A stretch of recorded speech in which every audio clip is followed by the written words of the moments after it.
The sounds of celebration rise from below as Kate follows her younger sister down the grand staircase, her wolf's anxiety making her nerves a tight coil in her stomach. "Stop fidgeting," Bianca scolds gently, catching Kate's restless fingers. "I have a good feeling about this one." Kate holds back a snort. This isn't going to go any different from how it usually does. Another ball, another alpha, another night of inevitable humiliation. She feels the weight of every predatory stare, every whispered judgment that follows them like shadows as they enter the ballroom. The pack never tires of comparing the alpha's two daughters. Lovely, agreeable Bianca with her sweet, omega temperament, and her difficult, scowling sister whose very scent seems to bristle with defiance. Undesirable, undeserving, and most of all, unmated.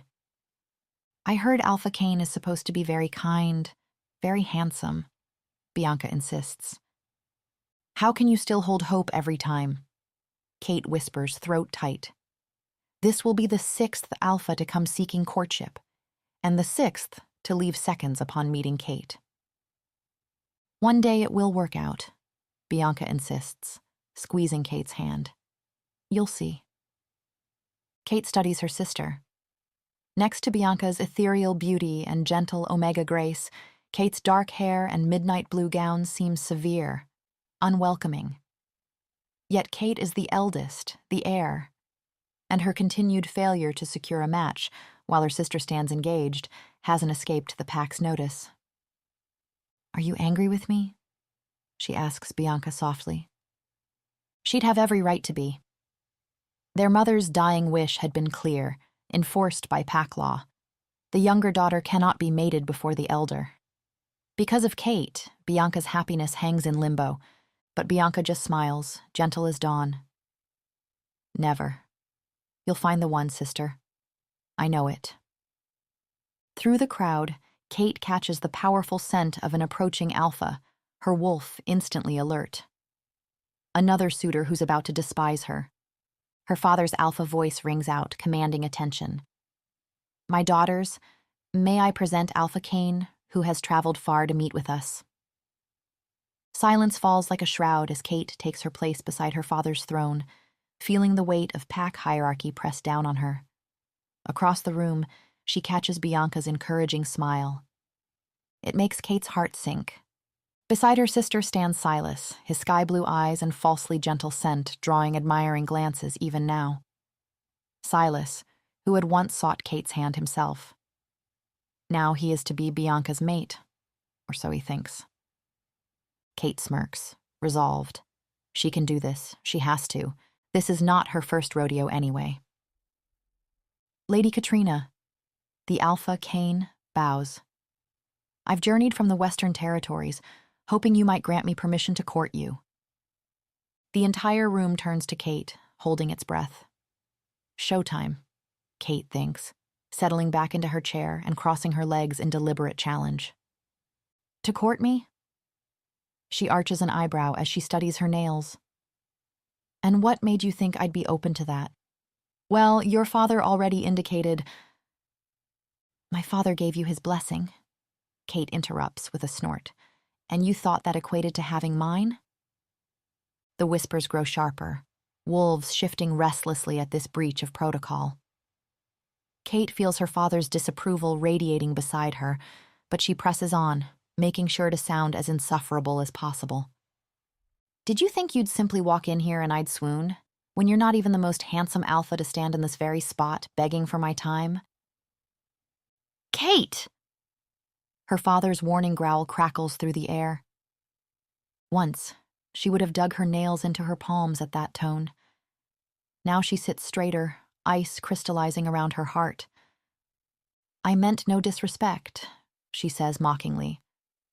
"I'm sure Alpha Cain has a great personality." A collective growl rumbles through the hall.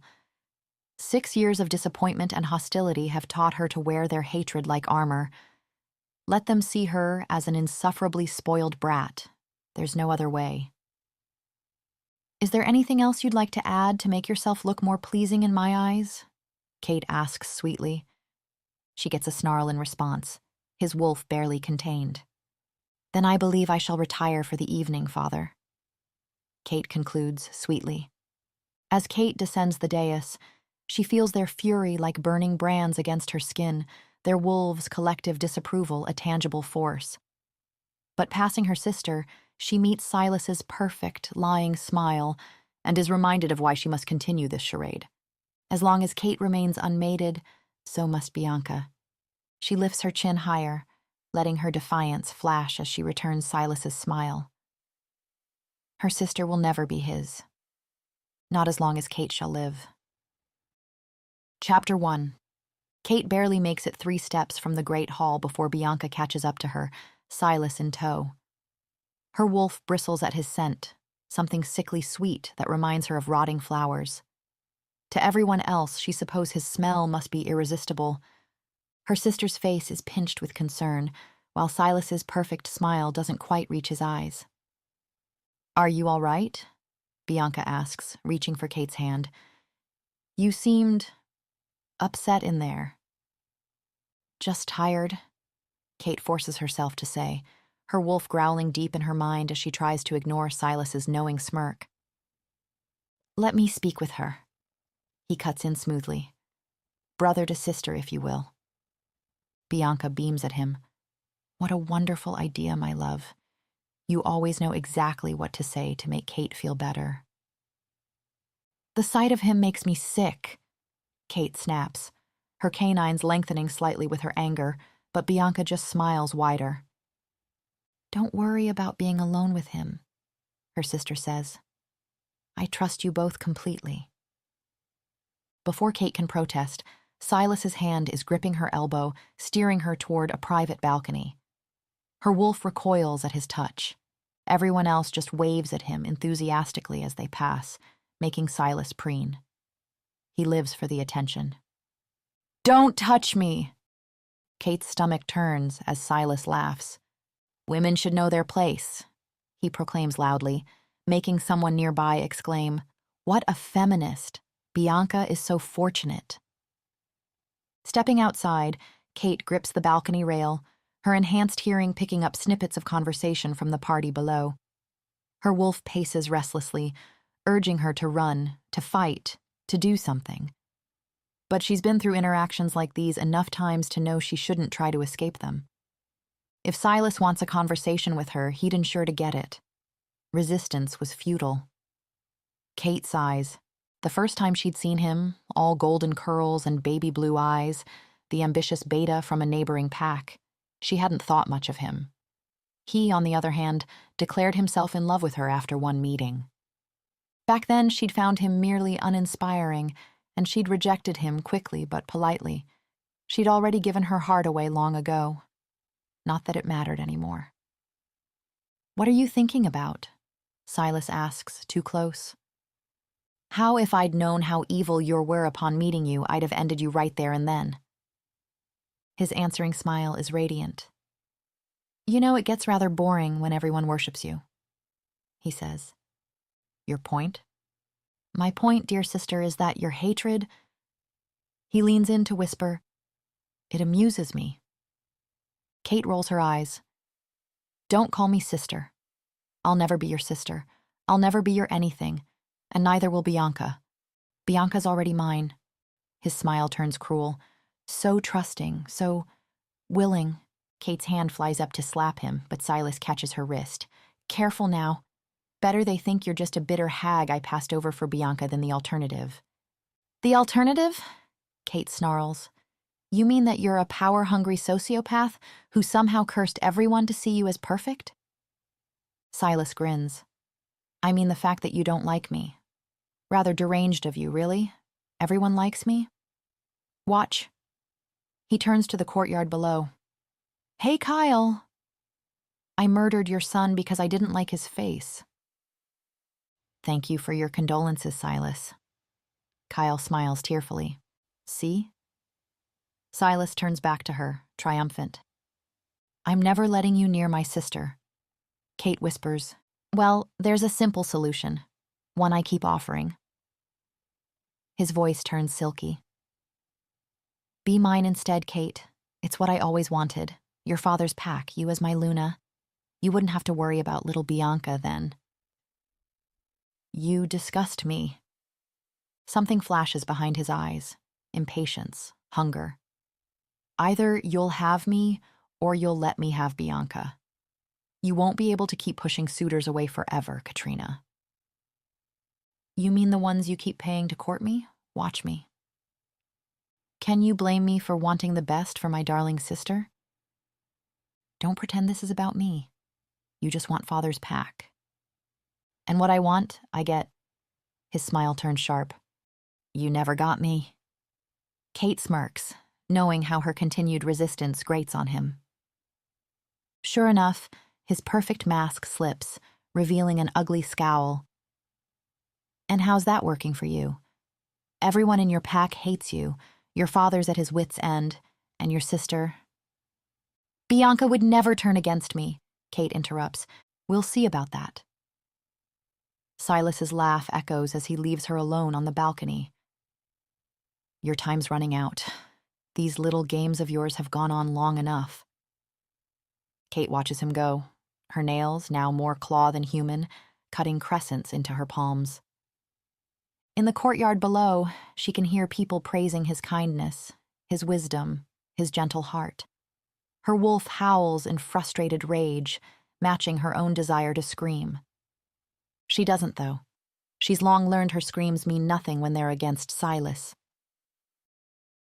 Chapter 2. Ryder. 5 days later. The party is in full swing, shifters from 3 packs mingling in the grand hall as orchestral music drifts through the air. All this extravagance for what should have been a simple negotiation over the silver route.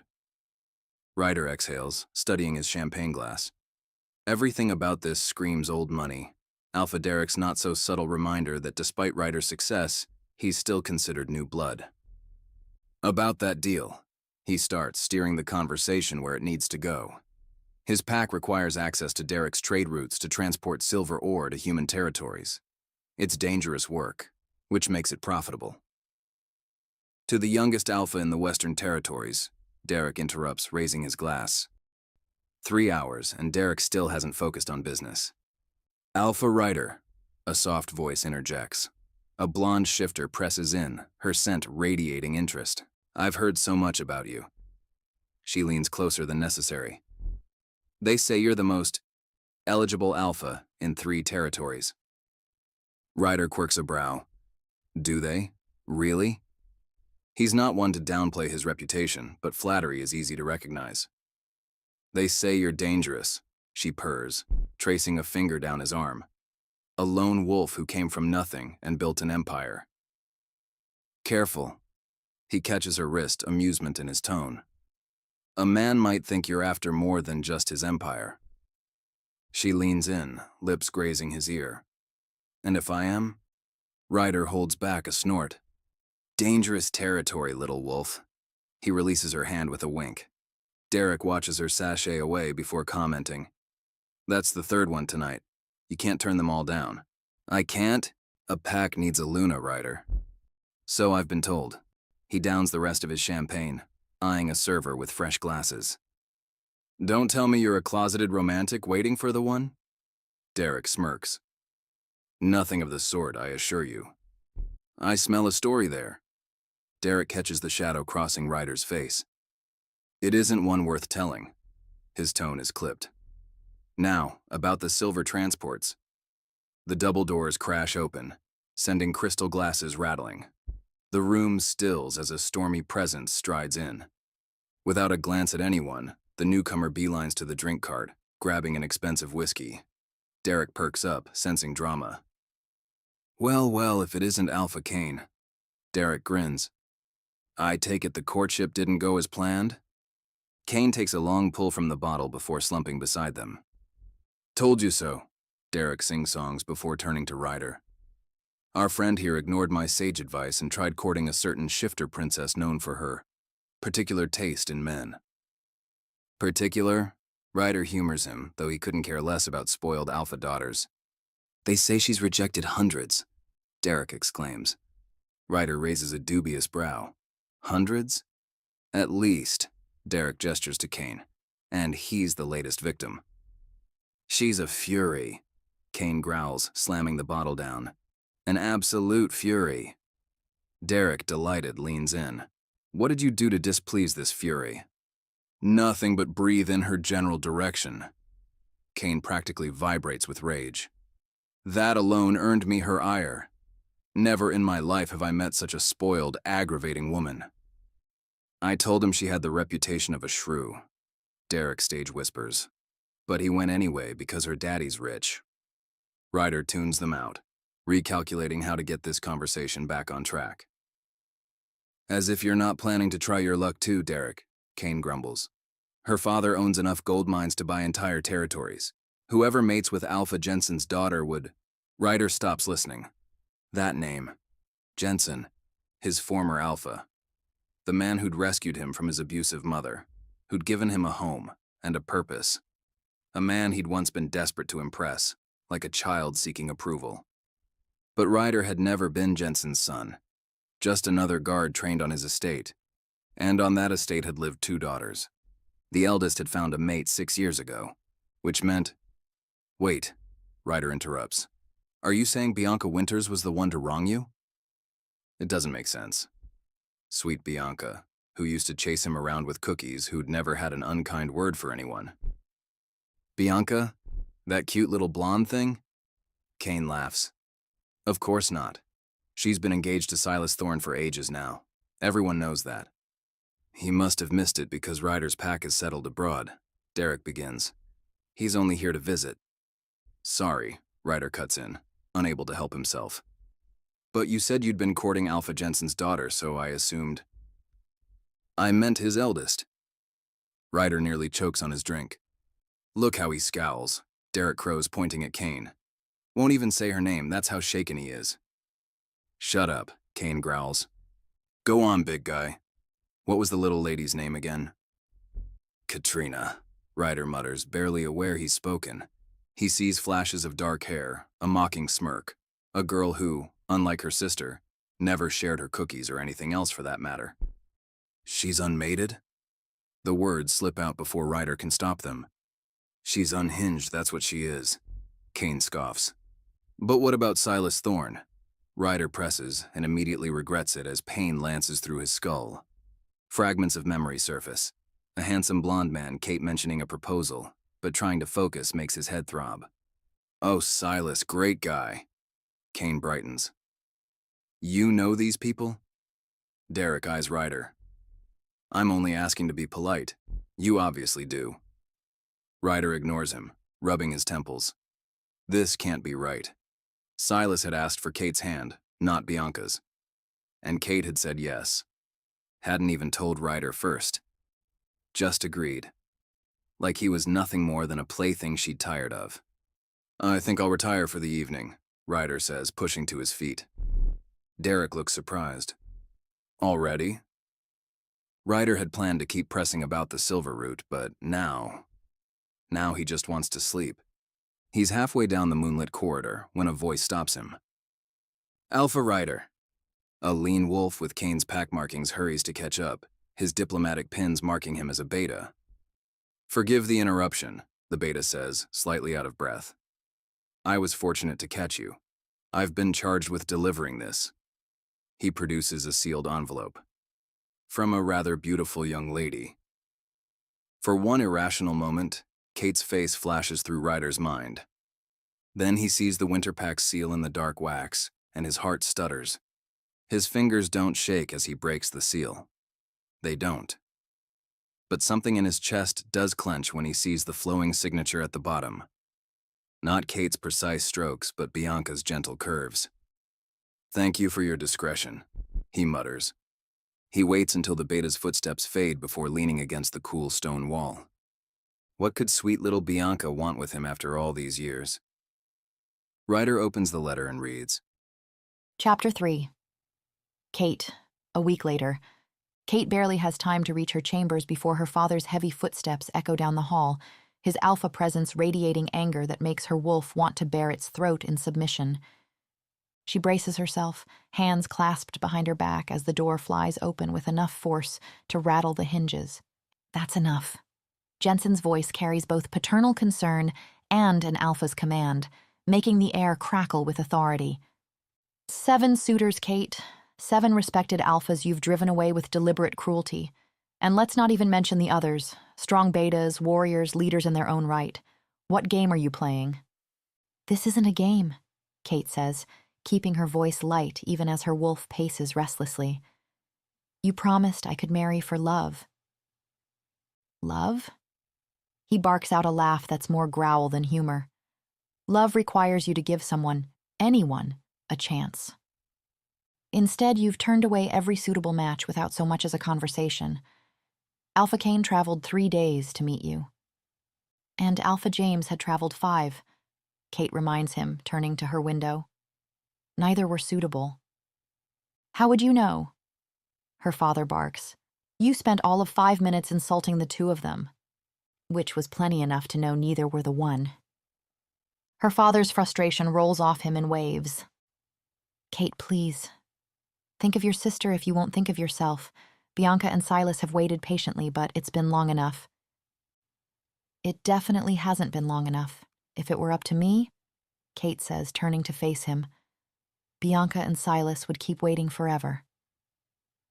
There is a pause, a short second during which Kate meets her father's eyes. And during that short second, she forgets. She forgets things aren't as they should be, and that her father will not understand her. But then something like relief passes over her father's face, and Kate's heart sinks as he exclaims, You're absolutely right. The sooner they marry, the better. Silas will make an excellent addition to our pack. Kate flinches. No matter how many times she's seen it happen over the past 6 years, hearing her own words being twisted into a whole different meaning still cuts deep. What magic could do this? What had Silas done to enchant the entire world so completely? And how come only Kate had been spared? She opens her mouth, another futile attempt to make her father understand, but stops. What's the point? He'll hear only what that damn curse allows him to hear.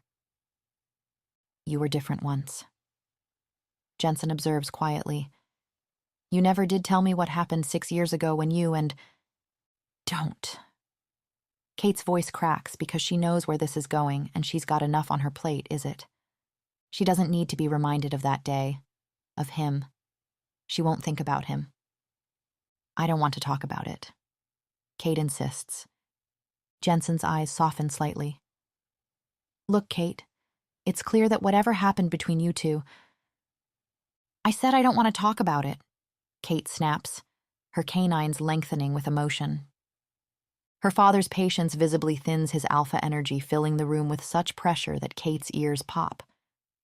Kate, her father's voice softens, misreading her expression. Your mother wouldn't want this for you, or for Bianca. The mention of her mother makes Kate's chest ache. Would she have seen through Silas's spell? Would she have believed her daughter? Silas told me how restless the pack grows. Jensen continues, making Kate's wolf bristle at the name. He mentioned to me just yesterday how your behavior reflects poorly on my leadership. Of course he did, Kate snarls, her control slipping, and I'm sure whatever else Silas said about me was just as helpful. Yes, as you say, he is concerned about you. We all are. Jensen runs a hand through his silver-streaked hair. The pack needs stability, Kate. We need to show strength, especially now. Since when do you let an outside wolf dictate pack matters? The words burst out before Kate can stop them. She knows she made a mistake when her father's scent sharpens with anger. Your continued defiance undermines my authority, he snarls. The other packs are starting to talk. Kate wants to scream. She needs to phrase things without mentioning Silas directly, but it's near impossible when he's at the center of all of her problems. With no ability to expose him and his actions, whatever she says to defend hers sounds unhinged. This isn't about your authority, she tries. This is about... Jensen interrupts. This is about you refusing to act like the future leader you're meant to be. Jensen's voice rises, his wolf pressing down on hers. Silas was right. I've been too lenient. Are you joking? Kate's laugh holds an edge of hysteria. Father, you don't understand. Enough, Jensen roars. I've been patient. I've respected your wishes, but you're not playing fair, Katrina. You leave me no choice. He draws himself up to his full height, power rolling off him in waves. By pack law and tradition, I invoke the trial of courtship. Kate's blood runs cold. He did not just say that. He can't mean that. Father, please. She pales. The next unmated alpha male who walks through our gates will have the right to court you through the 10 trials. His alpha voice resonates with finality.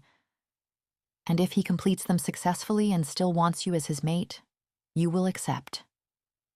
You can't do this, Kate protests. I can and I will. Jensen's eyes flash alpha gold. I am still your alpha, daughter, and it's time you remembered that. Kate's wolf thrashes against the command, but it's no use. She knows the law, knows there's no escape from this. Either the curse breaks, or I do, she thinks, as her father strides from her room, the door slamming behind him. But she knows which is more likely at this point. Chapter 4. Ryder. The winter estate rises out of the evening mist, like a ghost clawing its way out of Ryder's past. 6 years, and the place hasn't changed, still looming over the hillside. Not too shabby, Derek mutters from the passenger seat. Ryder doesn't respond, his grip tightening on the steering wheel as their car passes the old oak tree. Even in the fading light, he can see the worn patch of bark where she used to lean, arms crossed, that smirk playing on her lips. Jensen must be eager to ship his daughter off. Throwing an impromptu ball this size, Derek drawls, pointing to all the car following theirs down the winding path. Perhaps he just likes the entertainment. Ryder shrugs, receiving a dubious look for his effort. He invited half the continent? Derek insists. Hell, he even invited you, who's not even from around here, and whose pack is like 4 years old. Ryder rolls his eyes. Car handed off to a concierge.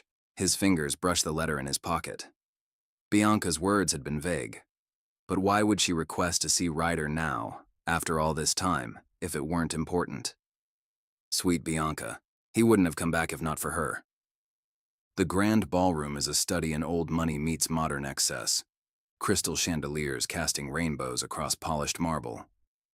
Ryder scans the crowd, his wolf straining against its leash for a scent it hasn't caught in 6 years. A hush falls over the crowd.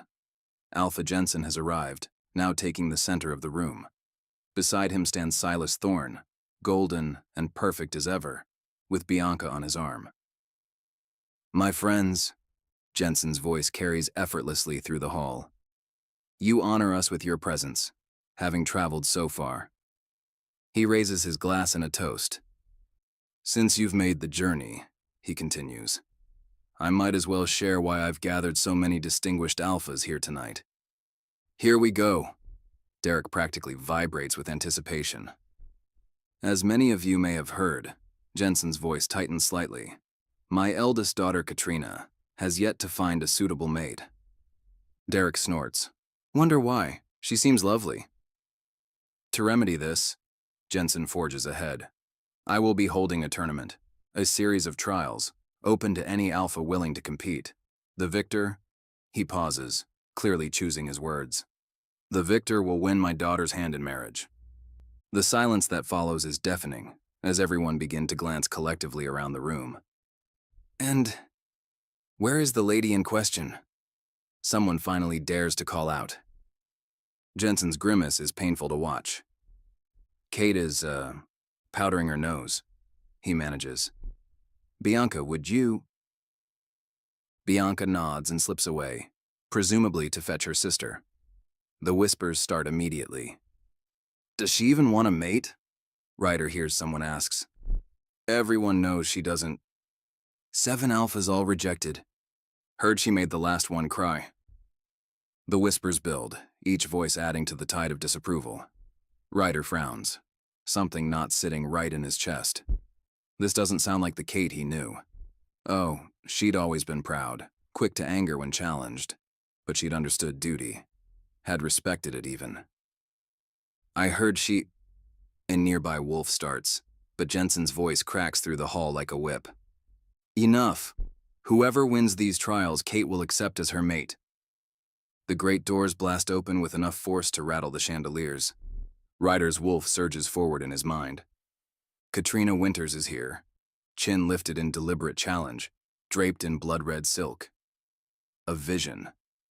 The collective intake of breath is audible, some fearful, some disapproving, all wary. But the crowd's hostility seems to be rolling off her like water. She's different and exactly the same, his Kate.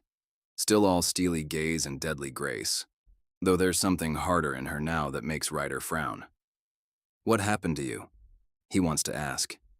Who is this stranger wearing your features like armor, striding in with a scowl instead of a smirk? What has made you defensive instead of confident? You wanted to see me, father? She asks. I was just explaining about the trials, Jensen grits out. As you're well aware. Kate's shrug is disdain personified. Right, your little trials. She quickly scans the crowd.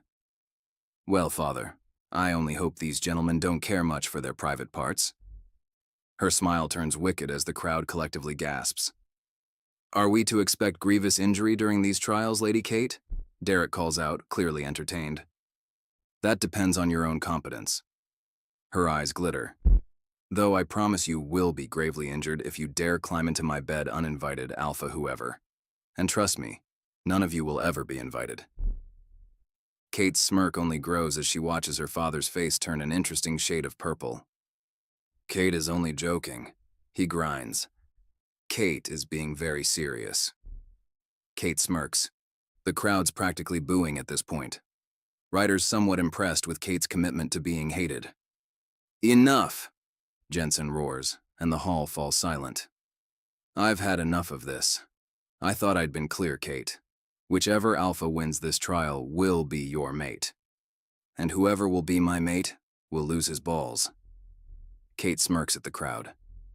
Just thought I'd be clear as well. Alpha Jensen looks murderous. You leave me no choice, daughter, he snarls before turning to address the crowd. Heed my words. Whoever wins these trials in Kate's hand will become more than just her mate. I hereby declare the winner to be this pack's next alpha.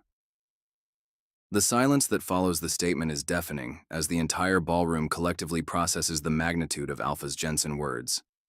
Did he actually just promise what I think he's promised? Derek whispers to Ryder, sounding serious for the first time in days. Yes. Jensen's voice builds like gathering thunder. Everything. Every acre of territory.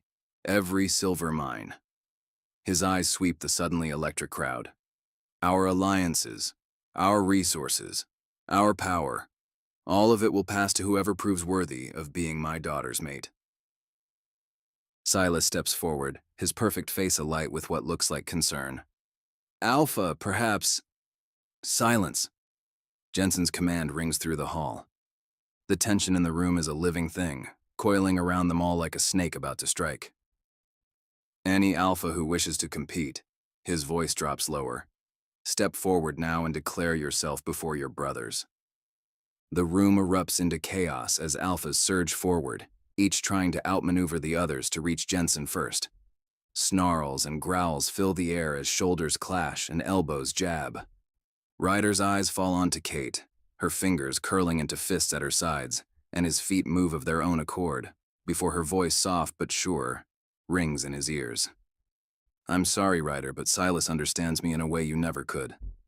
He just makes more sense as a mate. Ryder winces. Right, he's being stupid. Enough of this. He pivots, ready to walk away from this whole mess.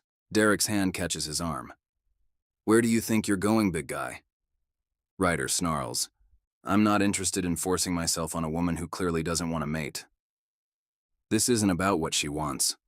Derek's voice drops low, urgent. This is about becoming alpha of the most powerful pack in 3 territories. She'll accept her duty soon enough. They all do. Ryder shakes his head. Time to move on. I wish you luck in the competition, he tells Derek. Don't be stupid. Derek's grip tightens. We could help each other. You ensure I win, and that trade deal you've been pushing for? Consider it done. Ryder pauses, looking at Kate again. And if I win? He hears himself ask. Derek's smile is sharp. You won't. We'll work out a strategy, but I guarantee you if you get me this pack, we'll be more than just allies. We'll be brothers. And I make sure my family thrives. Your deal, the resources you've helped me win here, whatever you need. Ryder's wolf paces restlessly beneath his skin. The practical part of his brain catalogs the benefits, the trade routes, the alliance with a powerful alpha. But, come on, Derek presses. You're an alpha now. It's practically your responsibility to do what's best for your pack. That hits home. Ryder has responsibilities, people depending on him. He's not that lovesick guard panting after the unreachable alpha's daughter anymore. Can't afford to. And besides, he doesn't owe Kate anything. She disregarded him. Their love, like it was nothing, made Ryder feel like less than nothing. His hand meets Derek's before he can second-guess himself. Deal. Chapter 5. Kate. Kate watches the alphas scramble like dogs fighting over a fresh bone, her being the bone in this particularly charming metaphor, and fights to keep her hands from shaking. 6 years of managing impossible situations, and this might be her father's crowning achievement in making her life hell. The humiliation burns deep in her chest as she watches them push and jostle, their eyes hungry not for her, but for what she represents. She's not even a person to them, just a means to an end, a convenient stepping stone to power. The weight of their stares makes her skin crawl, but she forces her chin higher. She can't afford to show weakness. Not now, not ever. The real kicker isn't even being traded like premium livestock, though that cuts deeper than she'll ever admit. It's that there's no escaping this one, no sharp comment or calculated insult that can drive these wolves away. Not when the prize is no longer just her hand, but everything her family has built over generations. Then again, Kate's mind starts turning even as her heart aches. Perhaps these trials aren't just another trap. Perhaps if she plays this right, they could be an opportunity. A chance to finally protect her pack, and Bianca, from Silas once and for all. Her gaze finds Silas in the crowd, and for once his perfect mask slips. Oh, he's smiling that angelic smile that has everyone else cooing, but this clearly wasn't part of his plan. He'd expected to claim the pack through Bianca, to sidestep Kate entirely. But now, whoever wins these archaic trials will have legal claim to everything, in writing. The sight of his barely contained rage almost makes this disaster worthwhile. Almost. Then she catches Bianca's worried glance, her sister's genuine distress at Kate's predicament, and reality crashes back. None of this matters if she can't keep Bianca safe, keep her entire pack safe from the monster wearing an angel's face. He's already taken enough from Kate as it is. She lost the person she loved most, because of him. No more. Father. Kate approaches Jensen where he's discussing logistics with Bram. A word? Her father follows her into his study, and the moment the door closes, Kate lets loose. Cattle. She whirls on him. You're trading me like cattle. Jensen has the grace to look uncomfortable for all of 2 seconds before his alpha authority reasserts itself. You left me no choice, Katrina. He declares, going for imposing. This is entirely your doing. My doing? Kate screeches. I wanted to marry for love. A small grimace flashes across her father's features. And you will. He attempts. These trials will ensure what? Kate barks out a laugh. Look at them out there. They're not here for me. They're here for the pack, for the wealth, for the power. You've made sure I'll never know if anyone could actually want me. Only for me. Something like regrets flickers in Jensen's eyes. Perhaps I got a little carried away in my anger, he admits. But Kate, I can't look back on my words now. I'll look like an idiot. And before Kate can yell at him that he is, in fact, an idiot, he adds, besides, the trials will test more than strength, darling. I'll design them myself, ensure they reveal character, compatibility. Compatibility, Kate whispers, and lets her voice crack perfectly. Compatibility with someone who's only here because you promised them your wealth? Father, you've ensured my unhappiness forever. She makes her lip twist into a pitiful pout, like she would at the age of 6 to get more dessert. The technique doesn't get old. Jensen's face immediately falls. Kate, sweetheart, no, he attempts. Kate turns away from him dramatically, summoning her most lethal, effective weapon to the surface. The waterworks. As the first tear falls, then the next, she throws in a little whimper for dramatic effect. Maybe one more. Yes, that did sound quite effectively pitiful. Now 3, 2, 1. Baby, please don't cry. Right on cue, her father's voice edges toward panic. Kate responds by crying harder, adding a slight shoulder shake for effect. Katie Cat. Jensen hovers helplessly, using her childhood nickname. Please, I never meant... This is for your own good, for your future. My future?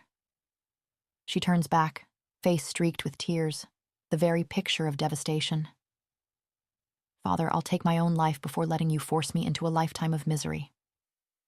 A sob. Not that you'd care. You never loved me anyway. Another sob. Her father looks on the verge of panic. Don't say that. Kate, baby, I love you more than anything. The big alpha pleads, like he might cry himself. Kate makes sure her own sobs intensify as she hides her face behind her hands. Tell me how to fix this, Jensen begs. Darling, anything, please. Kate smirks for a short second, before revealing her perfectly decomposed face once more and meets her father's eyes. Would you be willing to call off the trials? She asks shakily. Jensen's face falls. I can't. He runs a hand through his hair, obviously conflicted. The pack needs a clear succession plan, and I need to know you'll be taken care of. Kate, please understand, I promised your mother. Fine. Kate sniffs delicately. I understand, Father. I shall do my duty.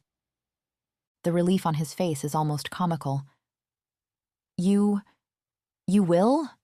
He asks, voice practically shaking with relief. Kate lets out another sniff. Oh, darling. Jensen's expression melts into one of adoration. I'm so... On one condition. Kate interrupts, making a show of drying her tears with shaky hands. Anything, sweetheart? Her father says, actually dropping on one knee. Anything. Name it. Kate takes a deep breath, channeling every ounce of dramatic timing she possesses.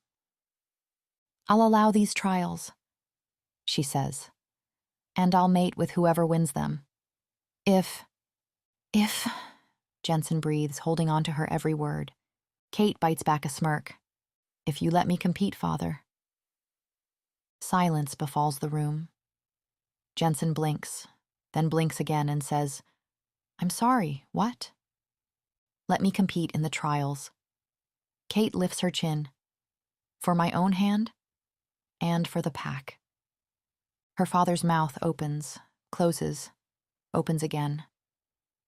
All the while, Kate holds in a triumphant smirk, because her father might be an alpha, might command hundreds of wolves with a single word, but he never did learn how to handle her tears. Amateur. Chapter 6. Ryder. The following morning, the private reception room they've been taken to reeks of inflated egos. Ryder leans against the wall, watching the circus unfold with what he hopes is well-practiced indifference. The room is packed with what must be every unmated alpha this side of the continent, each trying to outposture the others like peacocks at a mating dance. My pack's bloodline goes back 12 generations, boasts a mountain of a man with a neck thicker than Ryder's thigh. That's cute, drawls a lean wolf with silver-streaked hair, examining his manicured claws. Mine can be traced to the first pack themselves. In the corner, a barely grown pup who can't be more than 18 is rattling off profit margins and investment strategies to anyone who'll listen. What they need is someone with a fresh perspective. What they need, interrupts a hulking brute with tribal tattoos crawling up his neck, is someone who can actually protect their borders. I once took down 50 rogues single. With your bare hands, in the snow, uphill both ways, Ryder mutters under his breath, earning a smirk from a silent, dark-haired man nearby. Ryder should probably be doing what Derek's currently doing, networking, building alliances. Instead, he's sulking in his corner like some pup at his first hunt, wondering what the hell he's doing here. The trade routes better be worth. Ryder looks up to find himself surrounded by what appears to be old money incarnate. Their leader, the silver-haired wolf, looks vaguely familiar now that Ryder thinks about it. I don't believe it, Silverhair continues. The half-breed charity case actually thinks he has a shot? Ah, now Ryder remembers. Edmund Silvercrest. Old blood, older money, and a face that looks like he's permanently smelling something unpleasant. Alpha Edmund. Ryder lets his smile show too many teeth. Still using your family tree as a personality substitute? The door opens before Edmund can respond, Jensen's presence bringing immediate silence to the room. He surveys the gathered alphas with measured consideration, every inch the powerful leader about to bestow a great honor. Gentlemen, he begins, your interest in these trials honors both our pack and my daughter. Over the next 10 days, you will face challenges designed to test not just strength, but character. To win, you must not only complete all the trials, but complete before your opponents do. Each day brings elimination. Those who fail a trial are immediately cut. Among those who succeed, the slowest will also be eliminated if too many remain. How many is too many? The young entrepreneur pipes up. By day 5, we need no more than 5 contestants. Jensen replies. Right. The boy nods. Well, currently we have 30 competitors. 31. A voice cuts through the room like a blade. Or did Daddy forget to mention that part? The temperature seems to drop several degrees as Kate materializes in the doorway. Ryder instinctively steps behind a marble column, then immediately feels ridiculous for doing so. But he stays there anyway. My daughter, Jensen confirms, looking pained, will also be competing. Silence befalls the room as Jensen clears his throat. For her own hand, he adds, sounding sheepish. What? The room erupts into furious protests. Preposterous, Edmund sputters. Women can't compete against alphas. The tribal tattoo guy pounds his fist on a table. Kate holds up one delicate hand. The gesture is so incongruously graceful that people actually shut up. By all means, she says sweetly. Please explain to your future mate why you don't think she's your equal. I'm sure that won't come back to bite you in the slightest. The protests die down to uncertain mumbles. In fact, Kate continues, beginning to pace like a predator sizing up prey. Do try to beat me and take my own pack away from me. See what happens. Her smile turns savage as she drones on. How about I just tell you? You will fail. I will defeat you. And then I'll be coming for you. I'll come for everything you own. Starting with your resources, your businesses, your alliances, and after that, I'll come for what's left of your crumbling dignity. By the time I'm done, you'll be lucky if you can command the respect of a geriatric chihuahua. Someone actually gulps. But that's just for warm-ups. Kate's eyes gleam with unholy glee. Because once I've destroyed everything you own, I'll destroy you. I don't mean just your spirit or the sad dying spark that'll be left of it. I mean I'll physically end you, slowly, piece by piece, until every inch of you hurts so completely you'll wish you've never been born. Ryder's eyes travel down to Kate's lips as she speaks. He'd forgotten how often she wets them when threatening bodily harm. I'll start by crushing your fingertips, Kate says. And there it is, her tongue licking her lower lip again. There's nothing quite as charming as witnessing that small pink tongue of hers dart across her full lips in between death threats. Ryder can't help staring, transfixed. Then, Kate pursues, I'll be cutting everything off, each finger, one by one, slowly, deliberately. Ryder's mind unhelpfully flashes to memories of Kate sucking on his fingers one by one, slowly and deliberately. God. He bites back a groan. And don't even get me started on what I'll do to your genitals. Kate's practically bouncing now. I have this lovely collection of rusty garden tools for that. The pruning shears are my favorite. The room collectively gags. Ryder, meanwhile, is having a crisis because he's supposed to be angry with Kate, but all he can think about is how perfectly she used to fit in his lap. What kind of weird Pavlovian reflex is this? And then I'll take what's left of your spleen, Kate is saying cheerfully, and use it to paint inspirational messages on your PAX meeting hall. Several alphas look ready to faint, though the young business wolf is actually taking notes. Finally, Kate concludes, I'll mail what's left of your pride to your mother. Cash on delivery, of course. I'm not a monster.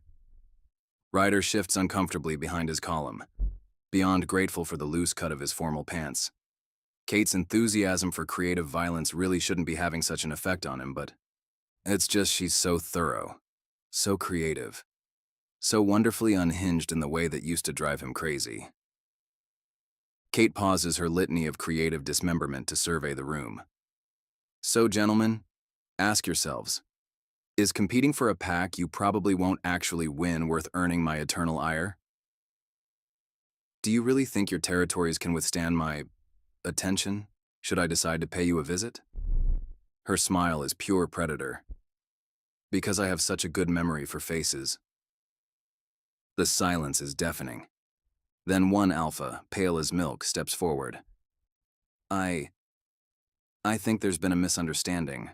I actually need to return home. Really? Kate asks innocently. So soon? My apologies, he squeaks, backing toward the door. Please accept my deepest apologies, my lady. It's like a dam breaking. Suddenly, half the room is stumbling over excuses. My territory's been having rogues problems. Just remembered I'm actually engaged. Would you believe I'm coming down with the flu? Kate graciously accepts each stammered apology, looking for all the world like a benevolent princess rather than someone who just threatened to turn someone's pancreas into dog food. When the dust settles, only 15 alphas remain.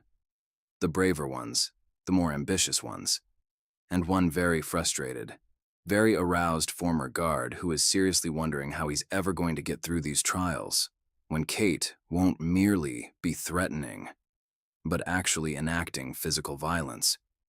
He gulps, praying for the longest cold shower of his life. Right. Jensen claps his hands together. Well, now you've all met my daughter. Perhaps we should go around the room with introductions. Those of you still present.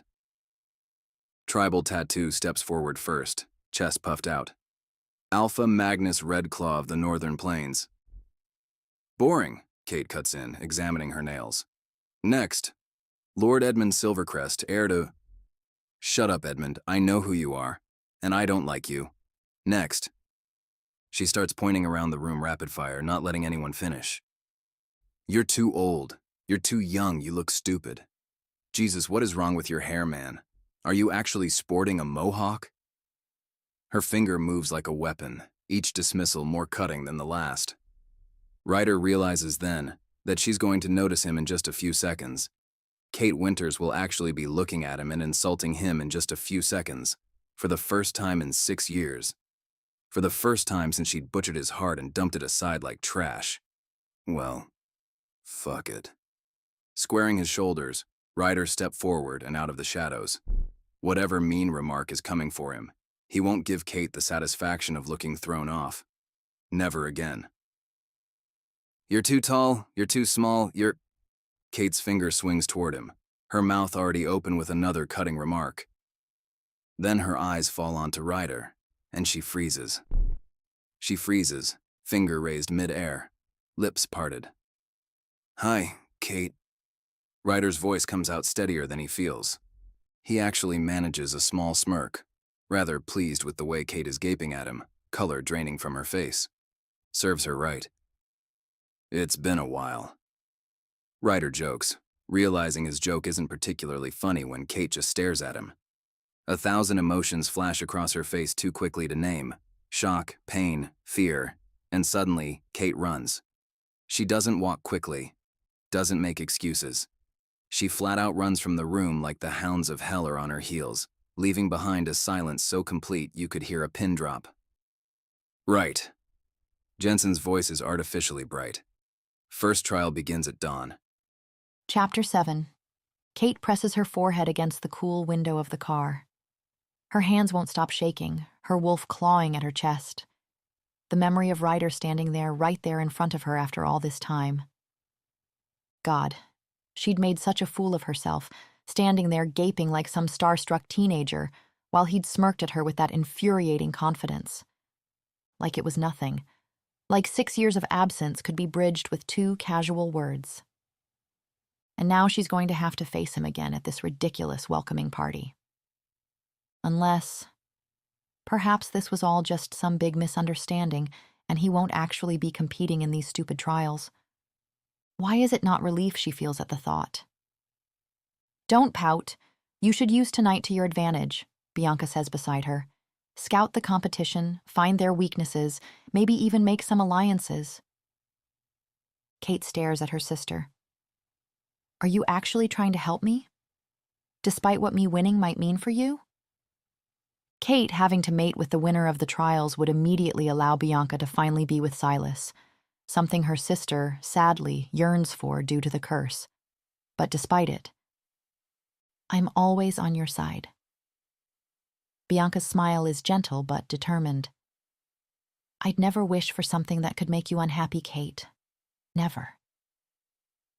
The words catch in her throat. Because like so many times before, Kate wants to tell Bianca everything. About Ryder being here. About why seeing him again feels like having her chest carved open. But Silas's guards hover closer in the front seat, and Kate swallows it all back down. They're always there, watching.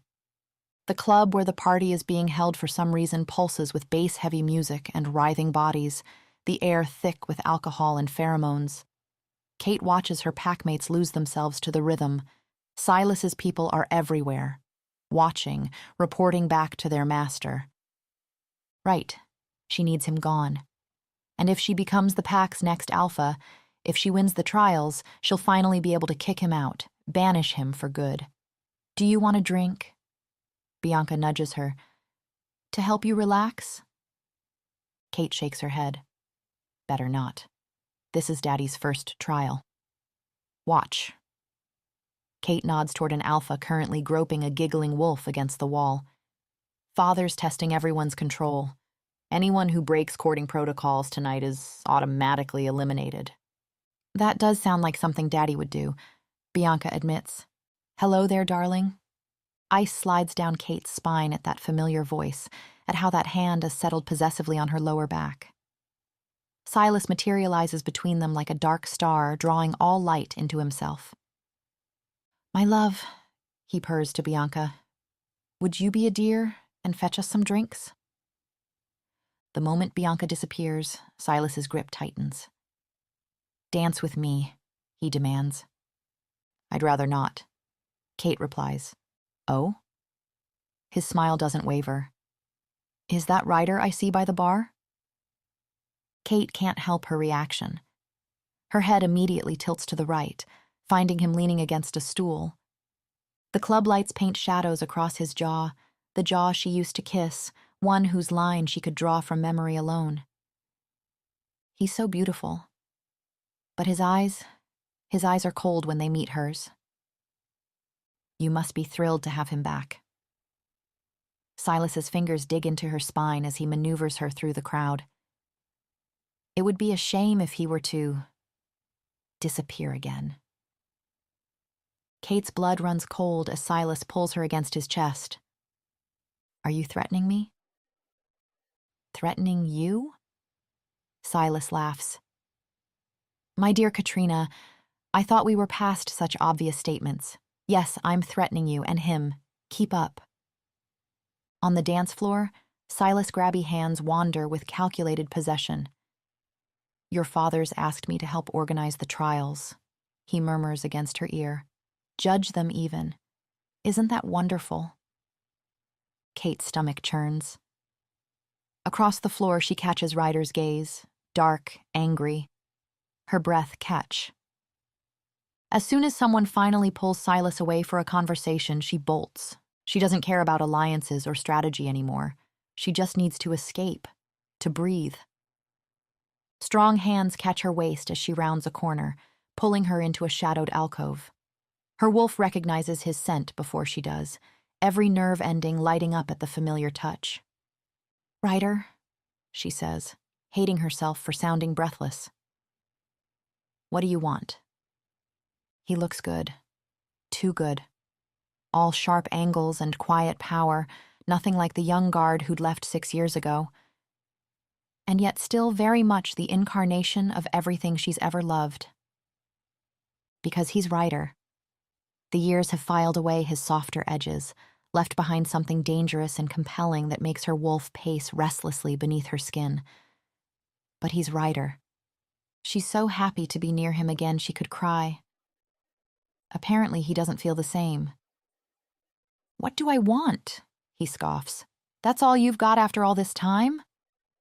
Well, what were you expecting? She meets his eyes. A kiss? An arrogant smile paints his lips as his hazel eyes shimmer gold. Are you asking for one, Kate? His voice drops low against her ear, and just like that, she's lost. His scent, his tone, his mere presence. It's always been like this with him. When he's near, the rest of the world fades away. I haven't asked for anything, she observes, aiming for casual. You're the one who showed up out of nowhere. Yeah, you did seem a little surprised. His smirk widens, and Kate feels heat crawl up her neck. Well, you have been gone for 6 years, she defends, and you never asked after me. The accusation in his voice stings, like somehow his leaving was all her fault. From across the room, she catches Silas watching them, warning clear in his perfect eyes. The sight sends ice through her veins. You're the one who left, Ryder, she snaps, because suddenly she's tired of pretending his departure didn't shatter her. Well, what else was I supposed to do, princess? His grip on her waist tightens. Be the ring bearer at your wedding? Kate holds back a scream of frustration. 6 years ago, she'd tried telling Ryder that she'd refused Silas twice in his absence, and that somehow everyone still assumed she was going to mate with him, and how the entire situation was insane, that something was wrong. Yet somehow, what Ryder had gotten from her panic was that she did, in fact, want to mate with Silas. Stupid curse. Why come back now, then? She demands, feeling discouraged. If you're still so upset? Because, he growls, you didn't mate with him. He stares, waiting. This is it, Kate thinks. The point where she'd need to tell him the truth. Except she can't, because Silas's curse won't let him hear it. No, she says quietly. I didn't. Even if she could somehow find a way to make things better with Ryder, it's not like things could go back to the way they were. Kate cannot take a mate, after all. Not before getting rid of Silas first. If you'll excuse me, she tries, pulling away. Ryder immediately catches her wrist. Why didn't you? He barks, tugging her back. Mate with him? Kate meets his eyes, willing him to see the truth she can't speak. Don't you know? She whines. Apparently he doesn't. Because he decided he'd rather have Bianca? Ryder's laugh bitter. Is that why you've been pushing every suitor away? To punish them? Her throat feels tight. She's going to cry. Oh God, she's going to cry in front of him.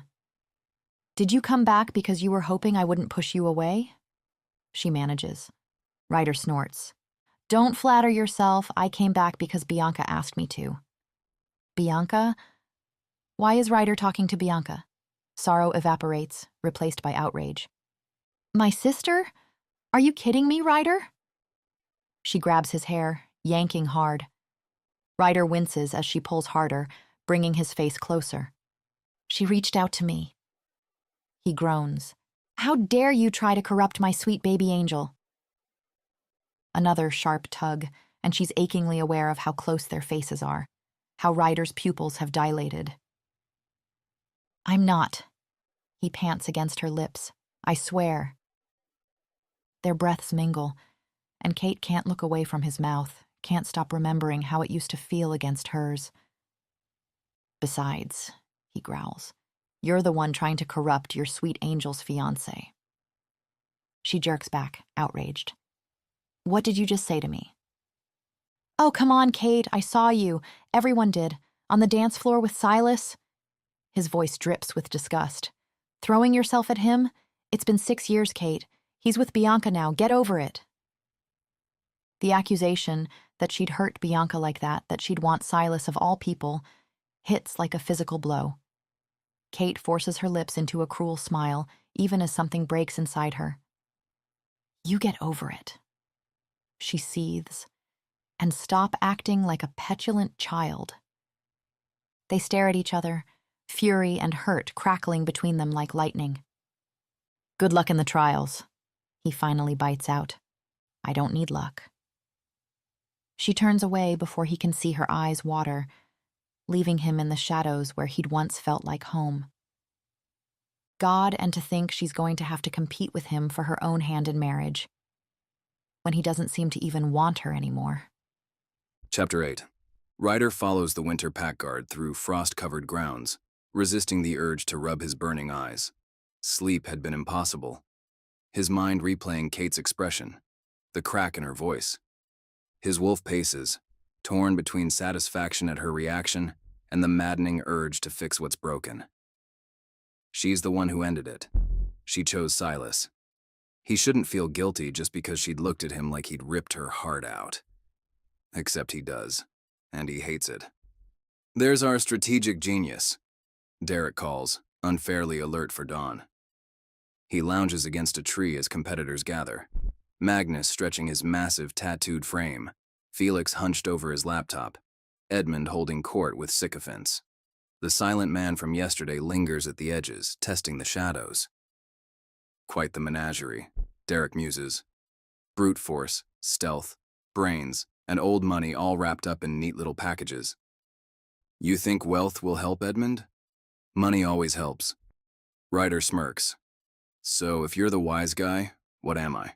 The pretty one, obviously. Before Ryder can respond, movement catches his eye. Kate steps from the mansion, dawn painting gold across her skin. She walks past without a glance, but his gaze follows the sway of her hips. You might want to stop staring at the competition's ass, Derek drawls, ruining his own advice by doing exactly that. Ryder's growl surprises even himself. Derek holds up his hands. Relax, just admiring. You know her, right? What's her strength? All of them, Ryder answers before he can stop himself. 2 more alphas join their group as Jensen steps onto the mansion steps, commanding silence. 5 eliminated last night, Derek whispers, smirking. Idiots couldn't keep it in their pants. You almost made that list, Ryder reminds him. If I hadn't pulled you off that blonde? And eternally grateful I am. Derek claps his shoulder. My hero! Jensen's voice carries over the grounds. Today's trial will be judged by myself, my daughter Bianca. She steps forward, radiant in the morning light. And her intended Silas. Ryder's fingers twitch. He still hasn't asked Bianca about her letter, why she summoned him back after all this time.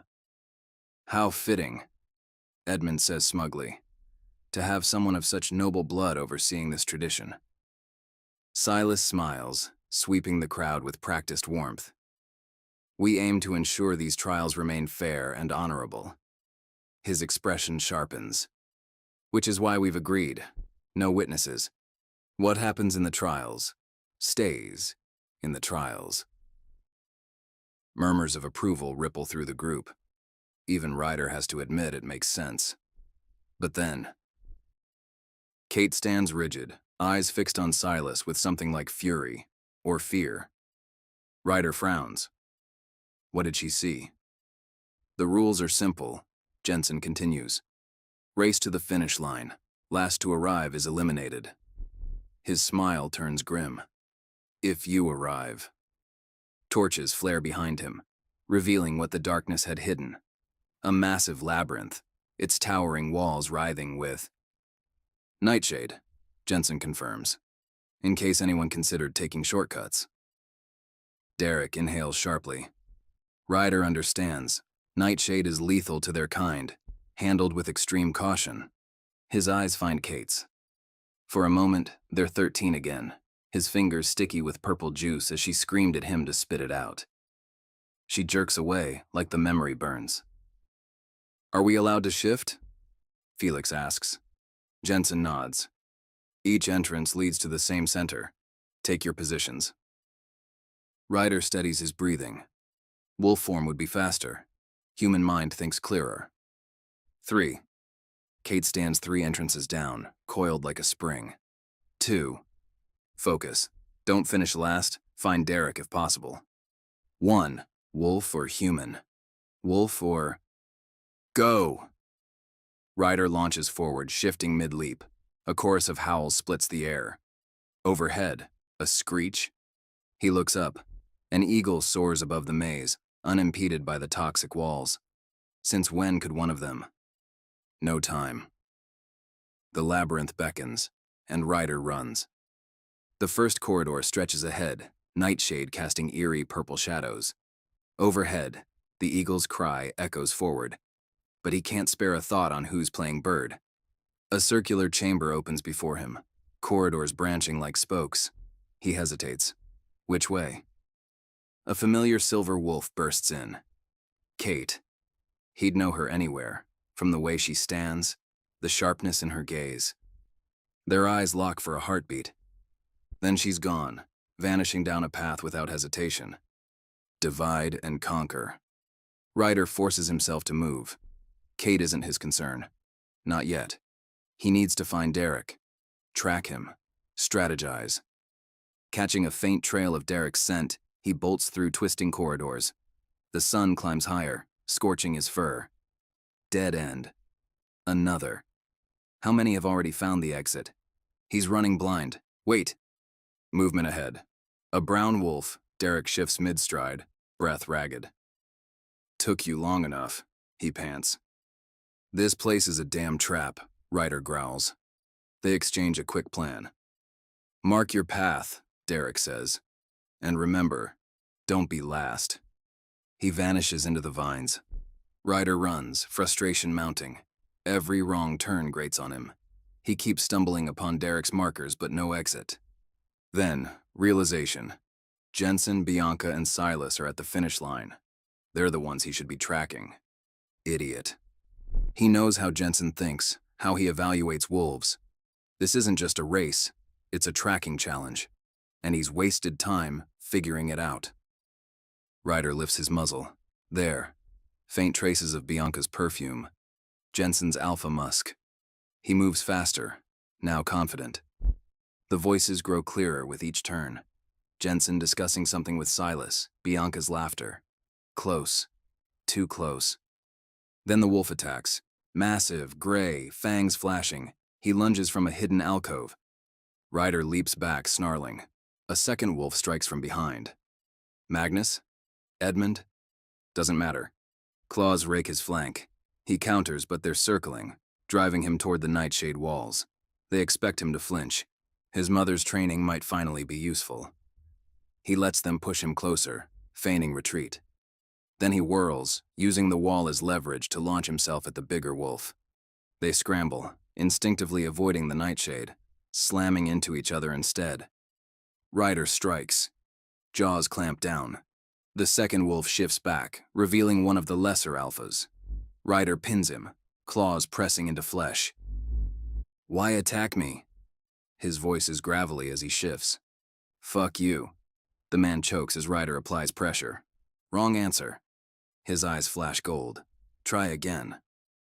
Kate, the alpha gasps. Said to make sure you didn't finish. Promised a reward if we took you out.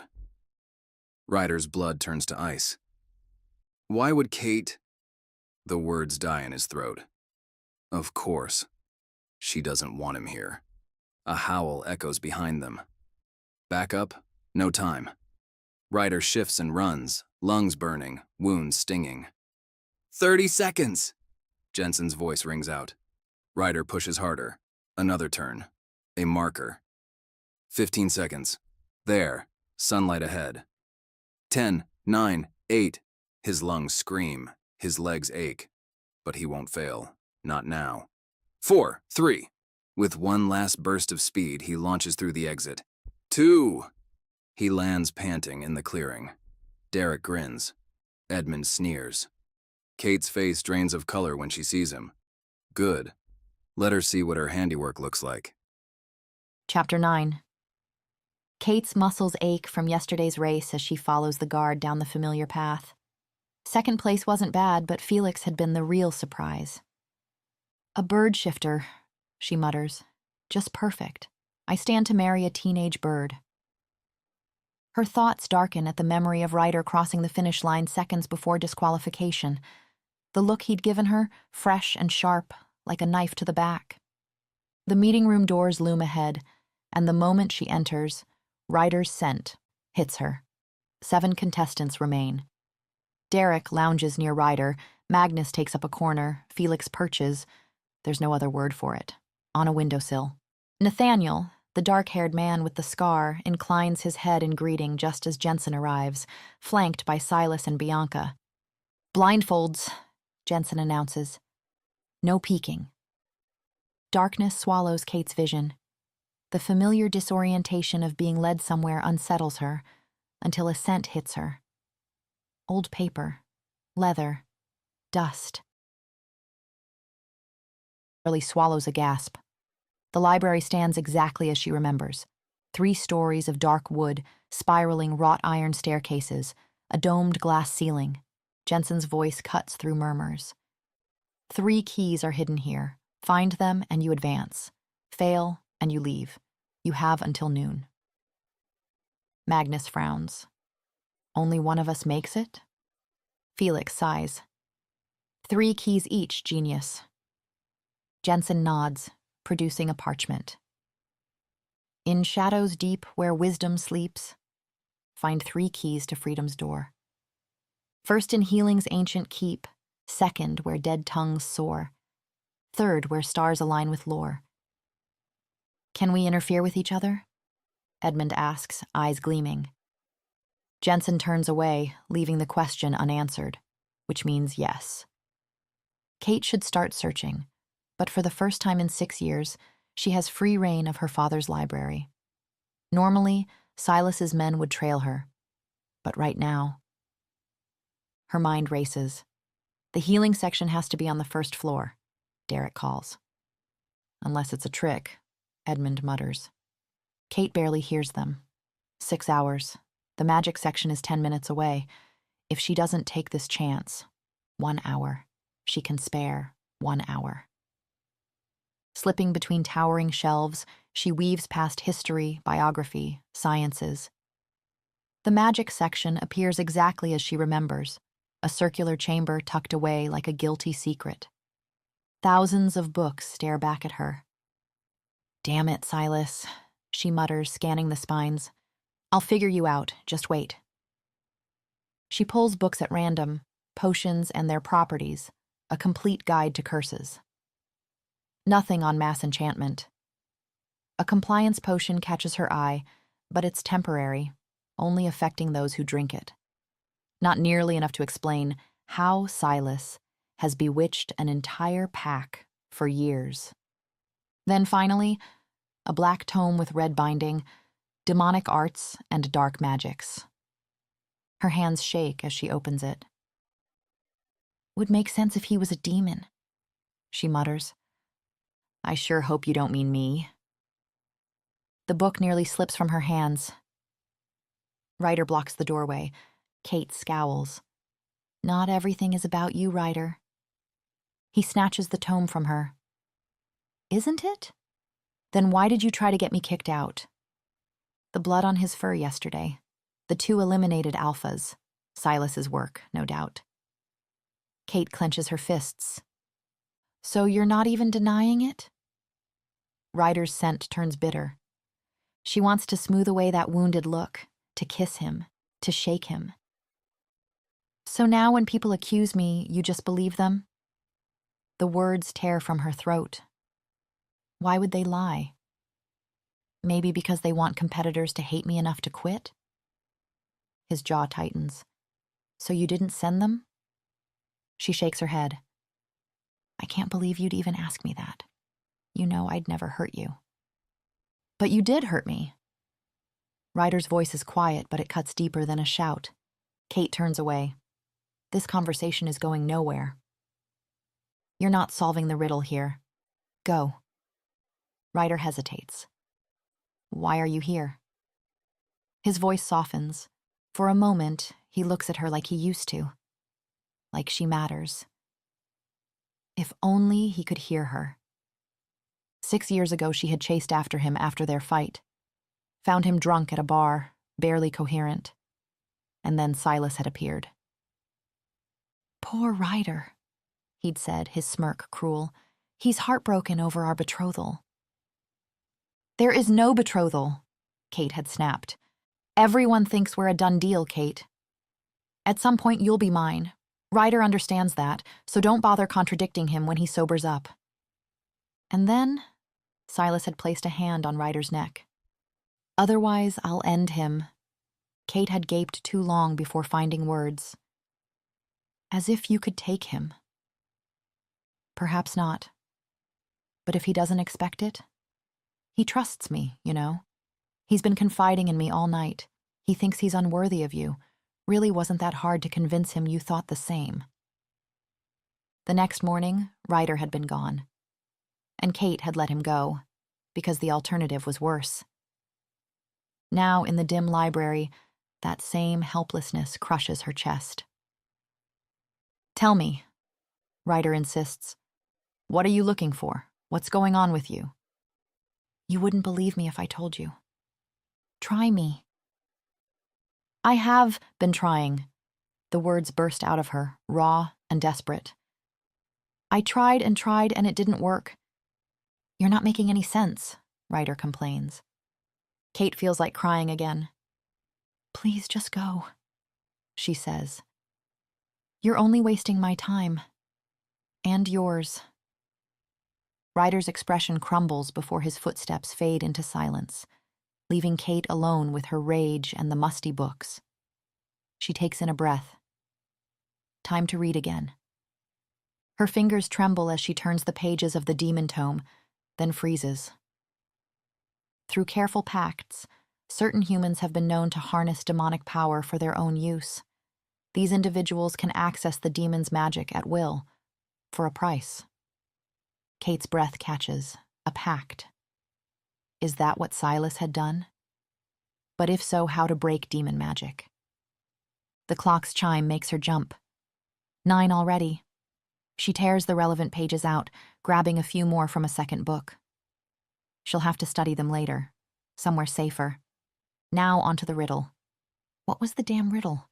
Something about wisdom and stars? Looking for something? Kate spins around. Nathaniel stands in the doorway, a leather-bound book tucked under his arm. His scar seems deeper in the shadows. Any chance you could remind me of that stupid riddle? She asks him. His lip quirks. Well then, that wouldn't be very smart of me, would it? Kate's claws extend. She doesn't have time for games.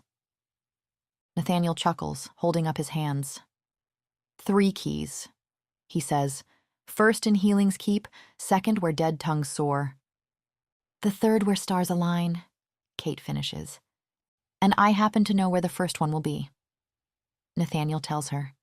Medical section, obviously. Hidden behind the portrait of Hippocrates. Kate shakes her head. No, that seems wrong. Not how her father would think. It's in the herbology texts, she says. The ancient healing arts were all plant-based. Nathaniel's eyes narrow. You sound certain. I practically grew up here. Kate glances at the clock again. Look, you helped me with the riddle. I'll help you find your first key. Lead the way, he says, gesturing toward the door. Kate leads Nathaniel through the winding shelves, past rows of ancient medical texts.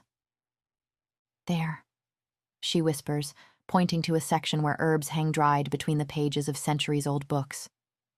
The healing arts were all about... A shadow passes overhead. They both freeze as Felix glides past their aisle, his wings barely clearing the shelves. Plant-based medicine, she continues once he's gone, running her fingers along the spines. The ancient healers believed every cure could be found in nature. Nathaniel watches her with quiet intensity. You really did grow up here. My mother used to... Kate starts, then stiffens. Magnus's frustrated growl echoes through the library, followed by the sound of books hitting the floor. They work in silence after that, checking hollow books and loose bricks until Kate's fingers catch on something behind an old volume of medicinal flora. 2 keys, small and bronze, with intricate leaf patterns along their shaft. Looks like they're the last left. We make a good team, Nathaniel says as she holds it up to the light. His scarred face breaks into an unexpected smile. Alliance? Kate hesitates, studying him. Why would you want to ally with me? Because you seem to be playing a different game entirely. His eyes flick to the torn pages peeking from her pocket. Second, where dead tongues soar, Nathaniel recites, following Kate through the western wing. Dead tongues must mean dead languages. Then that would be the 3rd floor, Kate says, taking the stairs 2 at a time. They emerge into a circular room where leather-bound volumes line the walls from floor to ceiling. At the center stands a massive reading desk, its surface carved with intricate symbols. Look at these markings. Nathaniel runs his fingers over the desk's edge. They match the spines of those books. He points to a shelf of particularly old texts. Kate nods. It's a classification system. Each symbol represents a different ancient culture. See how they spiral outward? The oldest languages are closest to the center. They split up, Kate taking the inner shelves. The silence is heavy, broken only by the soft sound of books being moved and replaced. Kate. Nathaniel's voice is sharp. Something's wrong.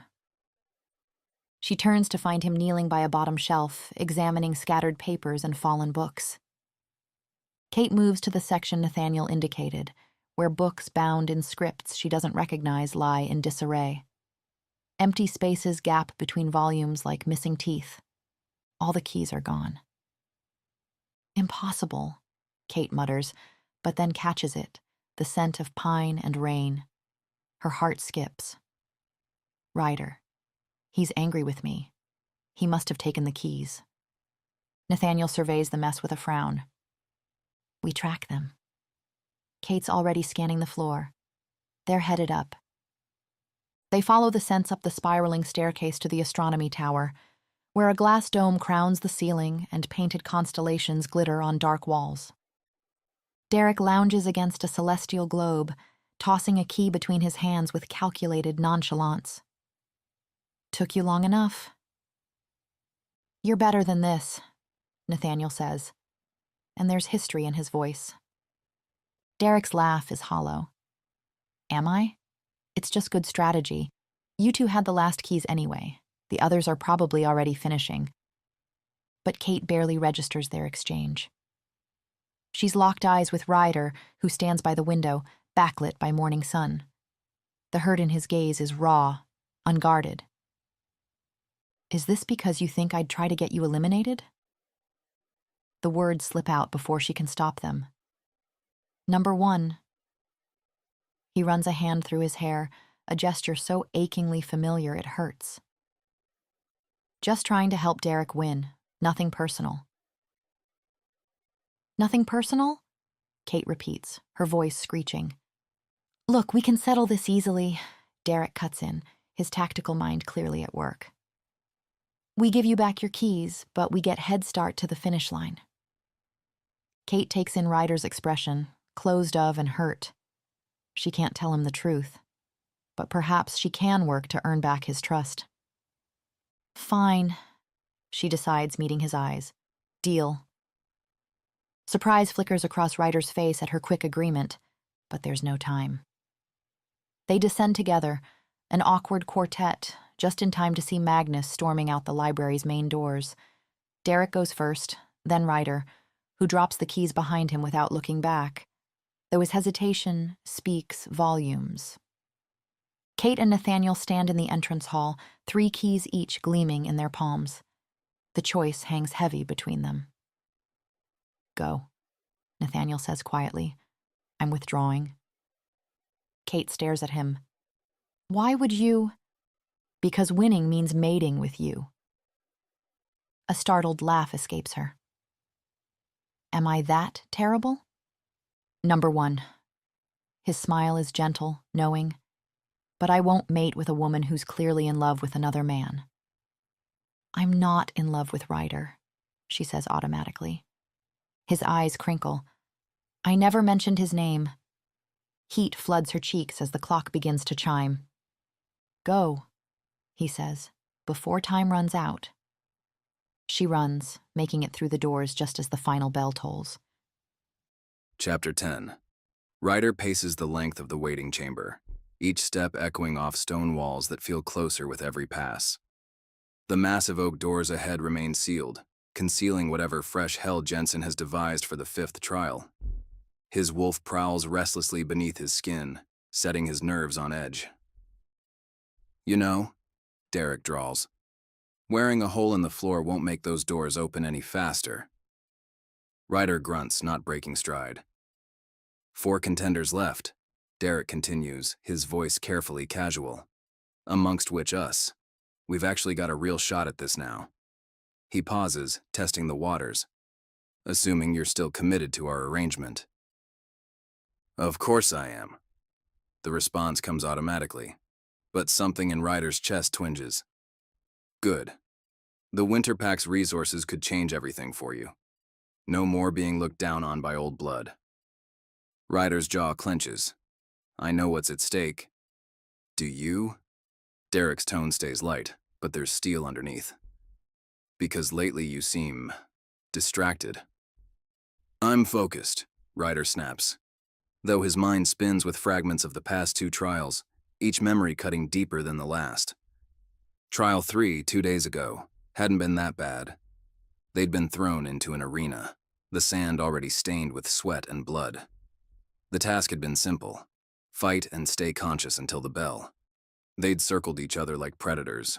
Magnus rolling his shoulders, Felix on the defensive, Edmund smirking at Ryder.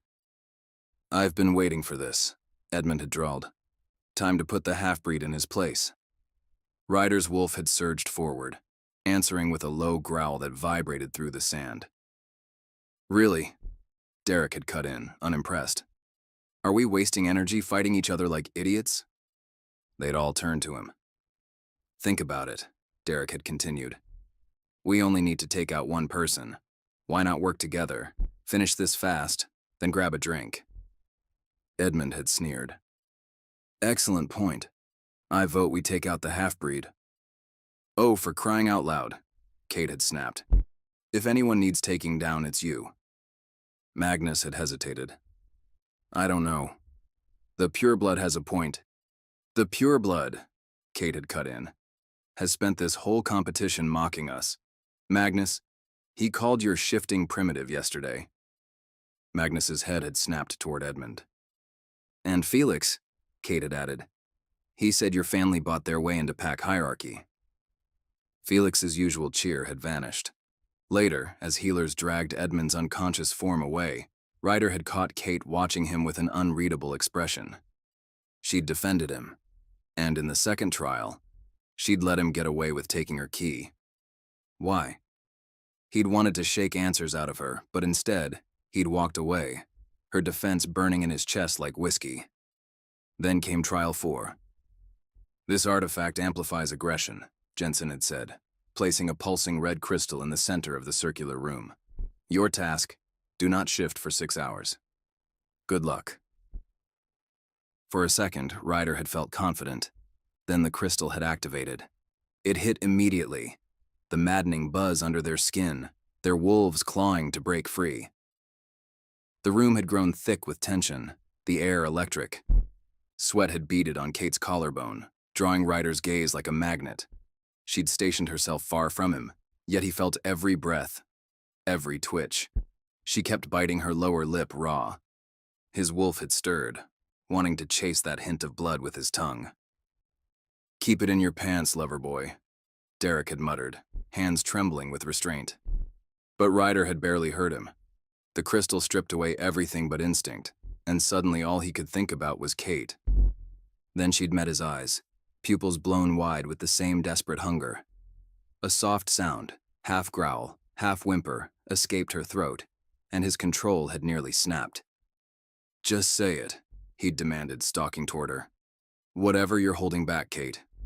Just say it. I can't, she'd whispered, her voice barely audible over their ragged breathing. Her tongue had flicked out to wet her lips. His wolf had howled. For fuck's sake, just kiss already. Felix had groaned from the background. The crystal had pulsed harder. Derek's shoulders had tightened.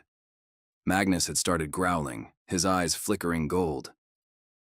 Can't or won't, Ryder had rasped, stepping closer. God, she'd smelled so good.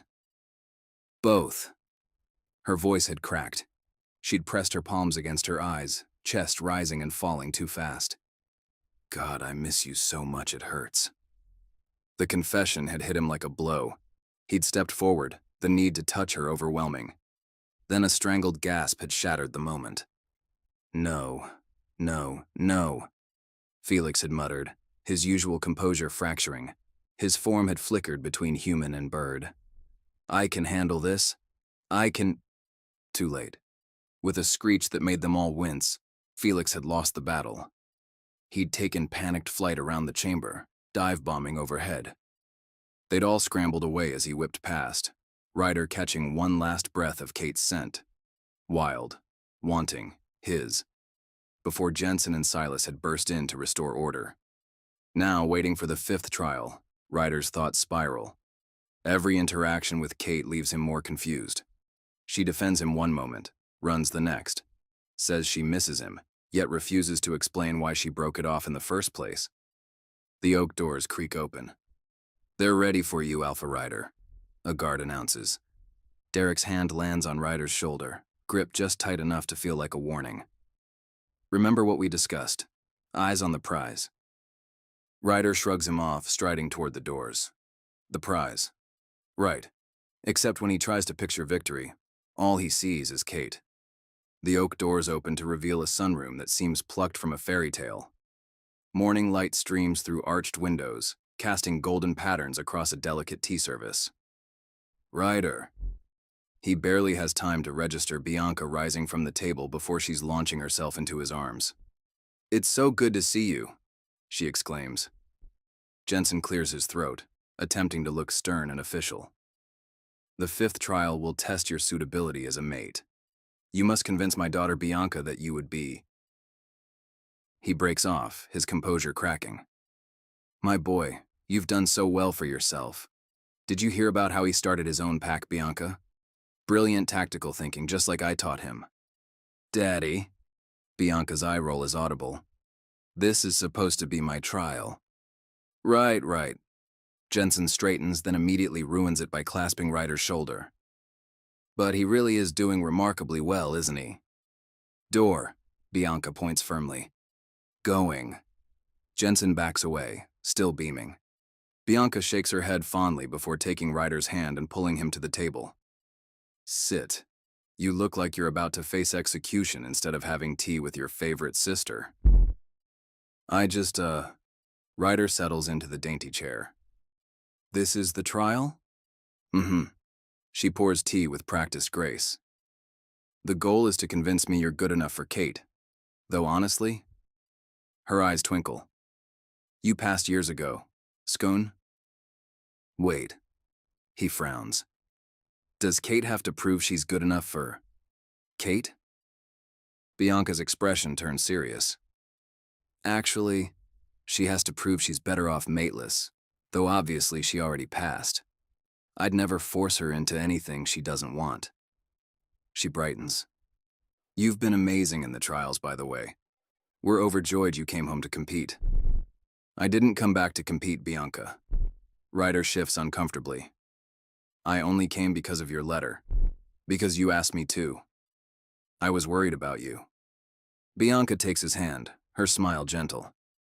And I'm worried about Kate. She tells him. You know how she is. She doesn't like to look vulnerable. But she hasn't been doing well, Ryder. She misses you. Something in Ryder's chest cracks. Did she actually say that? He asks. Bianca snorts. Of course not. But I'm not blind. She's been refusing mates for years. She leans forward conspiratorially. Everyone thinks it's because of Silas, but please, I know my sister. She was waiting for you. Bianca, Ryder begins, throat tight. I don't think you've got the full picture here. Kate is the one who ended things. She wouldn't do that. Bianca's expression clouds. Well, she did. Ryder grunts more bitterly than he'd like. She still loves you, though, Bianca says softly. Kate has loved you since you two were children. You mean when she was always picking fights or trying to trip me? Ryder deadpans. Yes, Bianca exclaims, eyes sparkling. That's her love language. Ryder rolls his eyes. Well, maybe her love has died, Bianca. The blonde shakes her head. Come on, Ryder. When Kate loves something, it's for life. You know that. Remember when she refused to eat anything but pancakes for a whole year? She was stubborn that way, Ryder says softly. Was? Bianca arches an eyebrow. Is. And lately, she bites her lip. I think something's wrong. She's keeping secrets, but I don't know what kind. Ryder thinks of Kate's cryptic words in the trials, her pain-filled eyes, and this book she'd wasted time reading during the second trial. Demonic arts. Why was she wasting time researching black magic? It didn't make any sense. See? Bianca says, catching his expression. You think so too. Ryder sighs. Well, whatever it is, she won't talk to me. I tried asking, but... Then try again, Bianca snaps. After Mom died, she was so withdrawn. You were the only one who could get through to her. She squeezes his hand. That's why I wrote to you. I think she needs you. Whatever's hurting her, you're the only one who might get her to open up. Something cold and uncomfortable settles on Ryder's chest. Had he gotten it wrong? Had he made a mistake leaving when he should have been fighting for Kate? But how long was he expected to pull when she kept pushing him away? When they'd been young, it had taken years for Kate to open up and let go of her defenses. He remembers being so fed up with it all. He'd grabbed onto Nightshade during one of their trips and threatened to take it if she didn't finally admit they were friends. Kate had called his bluff, and then... He remembers her piercing scream and tears after he'd swallowed the Nightshade, her face white as sheet in trembling hands. Bianca, he murmurs, avoiding her gaze. I didn't come back for Kate. I only agreed to compete in these trials because of Derek, to help him win. He promised my pack resources and I just... Bianca squeezes his hand. And is that still why you're here? She asks softly. Her knowing smile makes him squirm. And if it was, he challenges, would you fail me? Keeping quiet, Bianca searches his gaze. I'd deserve it. Ryder murmurs. In fact, you really should fail me. The silence stretches, Bianca's gaze unwavering. Then, a small amused smile stretches her lips. Nah.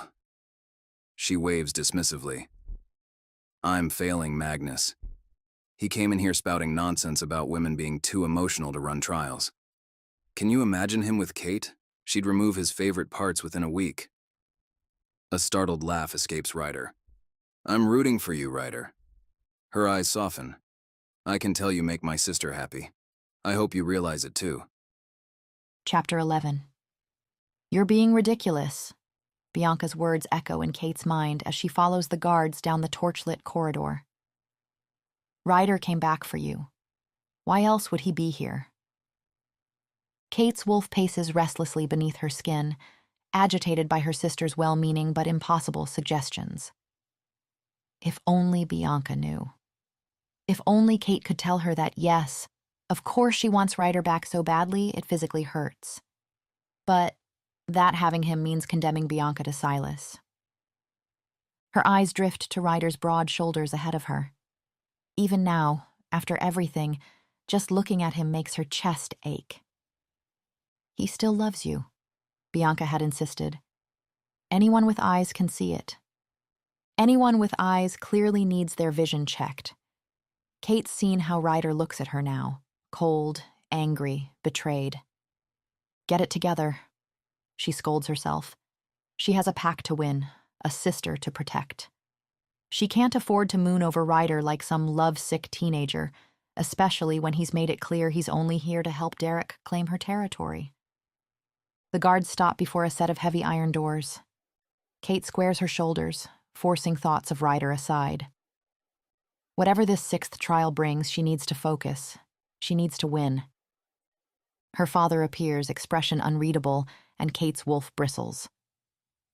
The sixth trial, he intones, will test your... He pushes the doors open with unusual haste, and Kate's prepared retort dies in her throat. Instead of another arena or deadly challenge, a cozy dining room awaits them. The table gleams with silver and crystal, steaming dishes sending mouth-watering aromas into the air. A fire crackles in an ornate hearth, its warmth beckoning like an embrace. Her wolf's hackles rise immediately. After years of Silas's manipulations, Kate knows better than to trust anything that seems too perfect. Sit, eat, her father commands, gesturing to the clock above the mantel. When it strikes 12, leave the room. Last one out is eliminated. He backs away with strange urgency, pulling the doors closed behind him. The three of them stand frozen, assessing. This has to be a trap, Ryder says, circling the table with careful steps. His fingers trail over a chair back, testing for triggers or spells. Maybe the room's an illusion? Kate suggests, though the fire's warmth feels real enough on her skin. It's a soft, languid warmth, real, but not scorching. Perfect. Derek prowls the perimeter, examining the walls. Hidden doors? Secret passages? Kate lifts a silver cover, sniffing at a perfectly roasted duck. Could be poison, she muses, though the aroma makes her mouth water. Nightshade's odorless, Ryder points out. Kate sends him a warning look, worried he might offer to taste it for them. Her chest tightens at the memory of him drinking the poison in their youth, of her panic when she thought she'd lost him. There has to be more to it. Derek completes his circuit of the room. Maybe we need to solve a riddle? Find a key hidden in the food? Or maybe... Ryder's voice trails off as he sinks into a chair. Maybe we just... wait? She catches him watching her, his expression unreadable. After a moment's hesitation, both she and Derek join him at the table, though none of them touch the food. Minutes tick by, marked only by the fire's gentle pops and sparks. Kate finds her gaze drawn to the flames, their dance hypnotic and soothing. Focus, she tries to tell herself. Well, Derek says finally, breaking the silence. If we're meant to eat? He spears a roasted potato, examining it before taking a bite. Kate watches him intently, searching for signs of distress. Her wolf has gone oddly quiet, lulled by the room's warmth. His eyebrows shoot up. It's good. They use truffle oil. Something shifts in the air, subtle but unmistakable. Kate finds herself reaching for a piece of duck, the aroma too tempting to resist. The meat melts on her tongue, and she can't remember the last time food tasted this good. When was the last time she'd actually enjoyed a meal? These days, she's always too worried about Silas, about Bianca. Maybe that's the test, she hears herself suggest. Seeing if we can resist fighting over the food? Ryder says something about rushing out when the clock strikes, but Kate's attention catches on the way firelight plays across his jaw. We've got hours yet, Derek points out, already reaching for more potatoes. Might as well enjoy it. Kate hums in agreement, surprised to find herself smiling. Has Ryder always been this handsome? She remembers being angry with him, but she can't quite recall why. Everything feels soft around the edges. Wine appears in her glass. Had she poured it? And she takes a sip. It's nice, she murmurs, watching Ryder over the rim of her glass. His eyes meet hers, and the usual coldness is gone, replaced by something warm and familiar that makes her heart flutter. Everything's nice, Derek agrees dreamily, his usual sharp edges softening. A distant part of her mind whispers that something's wrong. She has responsibilities, doesn't she? Something important about Bianca, about the pack. But the thoughts feel heavy, slipping away like honey dripping from a spoon. Besides, Ryder is smiling at her now. Actually smiling, like he used to. The sight makes her chest expand with joy so intense it brings tears to her eyes. When was the last time she felt this unburdened? This free? The fire crackles, casting everything in liquid gold, and Kate lets herself sink deeper into the warmth. Into this perfect moment where she doesn't have to be strong or careful or afraid, where Ryder looks at her like she's something precious again. The clock ticks on, unnoticed. Chapter 12. The wine flows like a river, endless and sweet, though Ryder can't quite remember who keeps filling their glasses. He's not even sure how full his own glass is. It's simply there, glinting in the firelight. Kate's laugh dances through the air. Her chair is nearly touching his now. Not that Ryder minds. So, what's the story between you two? Derek drawls. Were you together before? The question should hurt. Ryder knows this somewhere deep in his bones. But instead, he finds himself smiling, the edges of the memory indistinct. Kate used to torment me, he drawls. Was making out with me really such a torment? Kate's head tilts back, exposing the graceful line of her throat, and Ryder's gaze catches on the firelight dancing over her skin. In a way, he confesses, because it always left him yearning for more. Kate's eyes catch his, and for a moment, they hold each other in that shared memory. Why'd you break up? Derek's voice breaks through the haze. Ryder frowns, the weight of the question sinking into him. I don't remember, he murmurs, the words heavy on his lips. He should remember. He should. The memory stirs faintly, the edges sharp and painful. It was raining, he mumbles. You were crying? Or... no, that's not. His head lolls back against the chair, and he sighs, the fire crackling louder, wrapping him in warmth. Why is he even thinking about this? Everything is so wonderful right now, so soft and easy. I think I'm drunk, Ryder confesses, his voice low and rough. A lazy chuckle escapes him, too loud in the stillness. Me too, Derek mutters. Same, Kate breathes.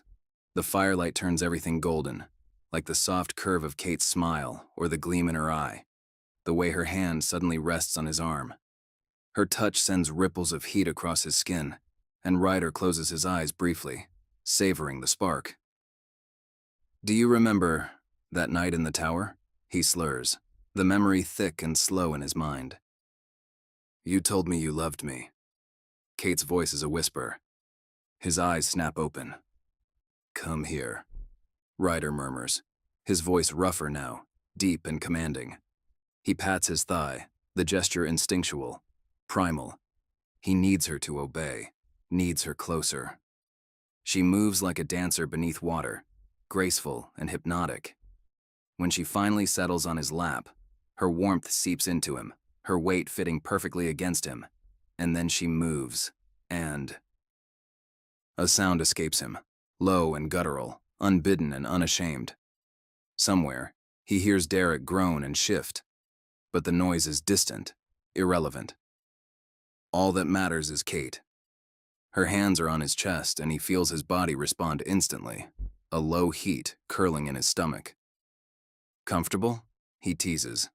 Kate leans into him. I've had better chairs. Liar, he murmurs, smirking. Their lips meet like the softest collision, melting together in slow, languid waves. Kate tastes like wine and something sweeter, something that sinks into his veins. A small, perfect sigh escapes her lips, scattering his thoughts. Stay. Ryder breathes against her lips, though he doesn't know why she'd leave. The kiss deepens, their mouths moving in an unhurried rhythm. Somewhere in the distance, a clock ticks. It doesn't matter. Nothing matters but this. Kate's weight in his lap, her soft sighs against his mouth, the way she moves against him. It's better than any dream. Somewhere, someone makes a pained sound. The scent of blood drifts through the golden haze, but Kate's fingers are in his hair and someone clears their throat. Once. Twice. Then suddenly Kate's warmth disappears as Derek lifts her bodily off his lap. Excuse me, please, my lady. Derek deposits her carefully on the table like he's handling a particularly clumsy kitten. Ryder bursts out laughing, until he is hauled onto his feet by Derek, gripped tight enough to bruise. Ryder? A word. Ryder staggers after him, still chuckling. Listen to me. Derek grabs his shoulders. The clock's about to strike, so we need to get out. He glances at Kate, who's now peeling a clementine with expression of pure wonder. I was going to say without her noticing, but I guess we're covered on that front. Ryder's thoughts feel like they're moving through honey. Get out where? He smiles. Out of here. This room. This is the trial. The room is rigged. Another laugh bubbles up Ryder's throat. What? Enchanted? Cursed? I don't know. This room is evil, Ryder. Derek actually shakes him, which just sets off another round of chuckles. Oh, for fuck's sake. Hold on. Derek disappears, leaving Ryder swaying on his feet. He returns brandishing a large silver serving fork. Sorry about this, buddy. Sorry about what? The fork plunges into his thigh and Ryder screams, but then pain shoots through him, sharp and clarifying. What is happening? He looks around the room, the golden haze dissolving like mist in sunlight. Hours lost to wine and laughter and... Oh God, he'd kissed Kate. They'd been kissing. Wait a minute. He grabs Derek by the throat, making him yelp. Were you just sitting there watching me kiss my mate like some perv? He growls. First of all, she ain't your mate yet. Derek doesn't resist the grip. Second, you two are the ones making out like teenagers, though I should thank you. The awkwardness helped snap me out of it. He holds up his bleeding arm. Stabbed myself when I realized something was wrong. I mean, look. They both turn to Kate, who's staring at the chandelier. It's just so beautiful, she whispers reverently. Ryder curses. They'd all been drugged or spelled or... Shit, would Kate even have kissed him if not for...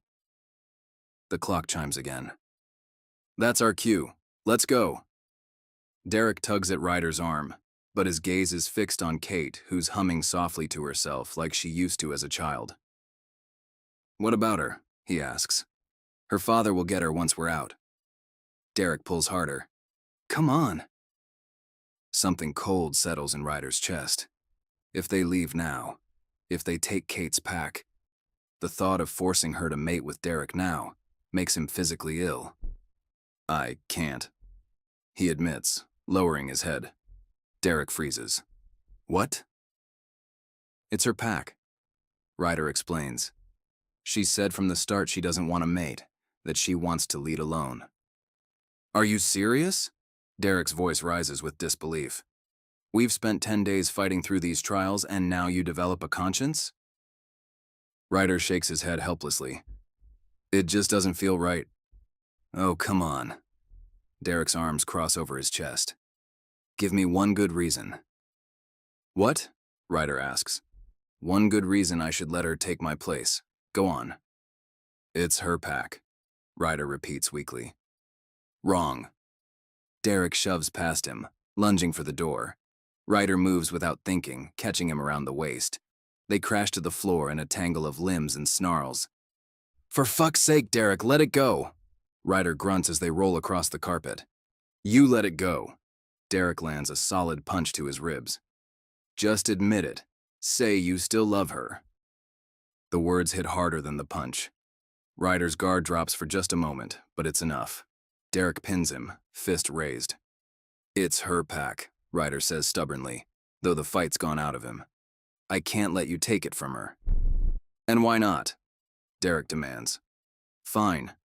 The words tear from Ryder's throat. Because I love her. There. Happy? His eyes find Kate again, and his voice softens. I still love her, and I don't want to take anything away from her. And? Derek presses, not letting up. And I want her back. The confession feels like removing a splinter from his heart. Derek groans, gaze a mix of anger, disappointment, and pity. Jesus, man. Would have been nice if you told me that from the start. Yeah, well. Ryder rubs his jaw sheepishly. In my defense, I wasn't going to participate at all. He meets his friend's eyes. Sorry. At least it was good drama. Derek heaves himself into a chair, grabbing the nearest wine bottle. You go on then. He waves vaguely toward Kate. Take your girl and go. He takes a long pull from the bottle, then adds, though, do remind someone to collect me eventually. Ryder snorts, but his attention is already back on Kate. He hurries to her, touching her shoulder gently. Time to go, princess. Go? She blinks up at him. Why would we go anywhere? He tries to help her stand, but she resists, curling further into her chair. I want to stay here with you. Her fingers trace his cheek. Everything's perfect here. From behind them, Derek groans. I swear it's like they actually want me to win. I'm sorry, Ryder whispers, and before Kate can protest, he drives a small knife into her thigh. She yelps, the sound piercing his heart. But awareness floods her eyes like water washing away gold dust. She looks around in confusion, then at him with dawning horror. Hi. He manages a weak grin. Welcome back. Kate just stares, shock written across her features. Let's go. His voice is gentle but firm. You have a pack to win, remember? He takes her hand, pulling her to her feet. She stumbles, leg buckling, and he catches her against his chest. I don't want to go, she whispers. What are you talking about? Ryder frowns. We have to. I don't want to go. She buries her face in his neck, shoulders shaking. Kate. Panic claws at Ryder's chest. It's going to be okay. You don't know that. Her voice cracks on the words. Yes, I do. He sits her down again, cradling her face in his palms. Because we'll be together. She shakes her head, tears falling. You left. You left me with him. I was all alone. Her words, wounded and betrayed, feel like punch to the gut. What do you mean, Kate? He asks. Who did I leave you with?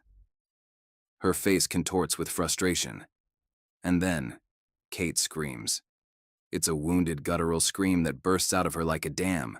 She screams and screams, pounding her fists against his chest, until her screams dissolve into raw, heaving sobs. I'm so tired, Ryder. Her voice comes out small, broken. I can't go back out there, I can't. Kate, sweetheart, look at me, please. Look at me.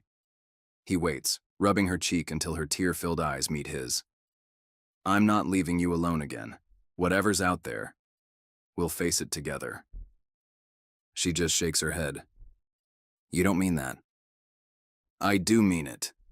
He swears, the words tumbling out, desperate and true. Kate, I won't live without you again. She stares at him, tears still streaming. What? I love you, Ryder murmurs.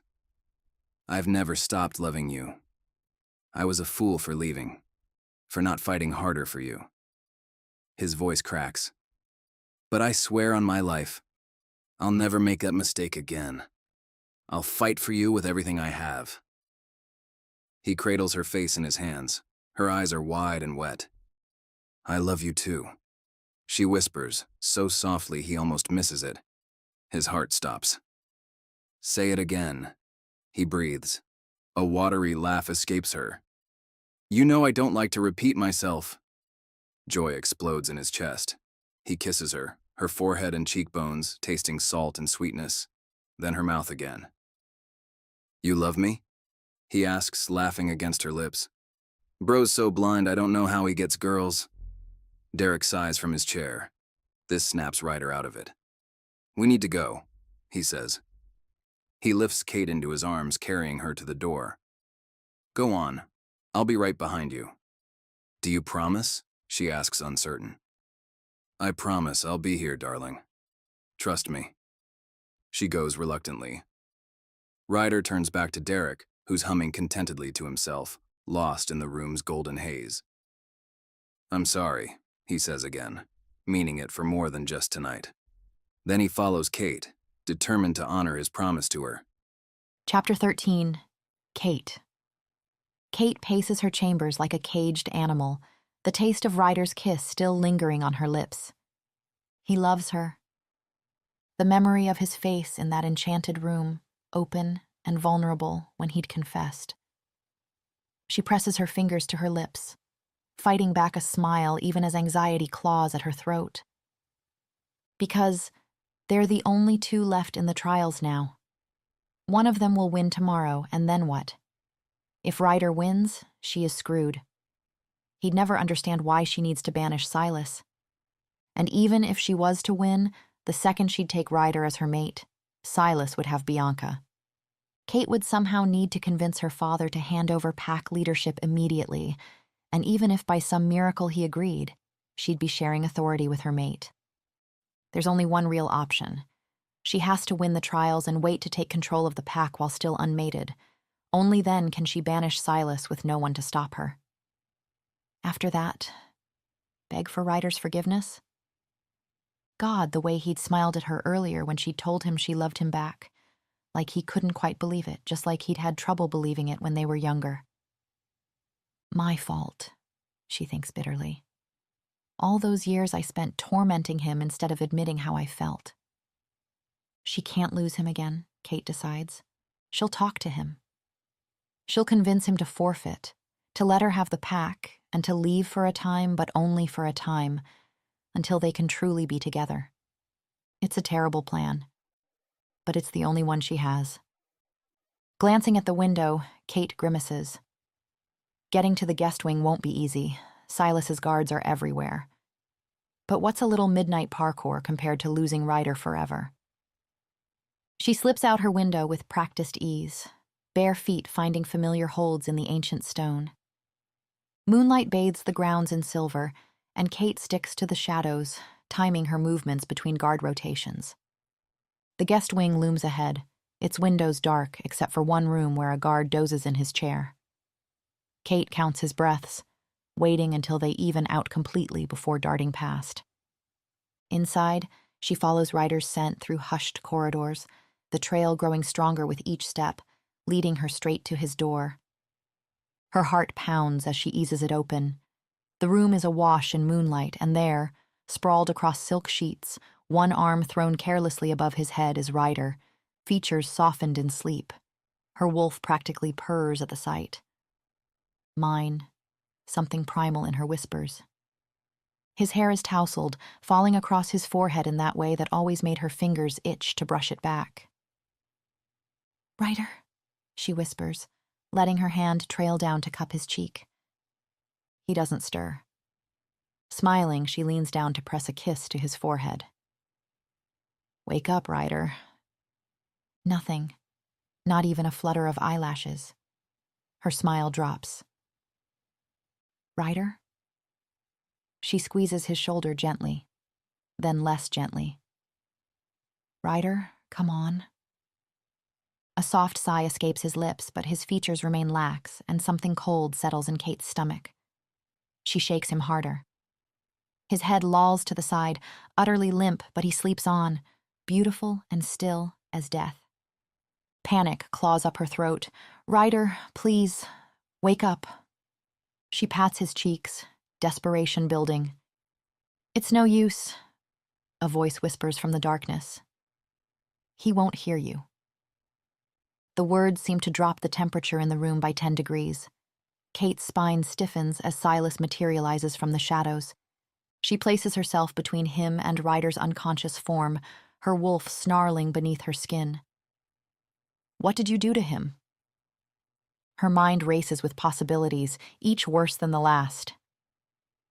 Relax. I only gave him a sedative. Silas laughs. Well, a lot of sedatives. Like, a lot. Hopefully, he wakes up tomorrow. Kate lunges with a snarl, but Silas dances back, still laughing. Doesn't this remind you of that night? He circles them like a shark. 6 years ago, when you wanted to speak to him in that bar, remember? What did I tell you then, Kate? His expression shifts, angelic features turning somber. I told you to let him go. Yet what do? The second he shows up, you're making eyes at him. What do you care? Kate's voice rises hysterically. You've been wanting me to mate since you set your eyes on Bianca. Not when that might mean losing this pack. The mask slips completely as Silas snarls, eyes wild with righteous fury. I worked too hard to lose everything now because of your father's flighty fancies. A trial. Ridiculous. His perfect smile returns so quickly it's unsettling. And besides, Kate, I told you, it's you I want by my side, not your sister. So I've had a great idea. Kate steps back. What's that?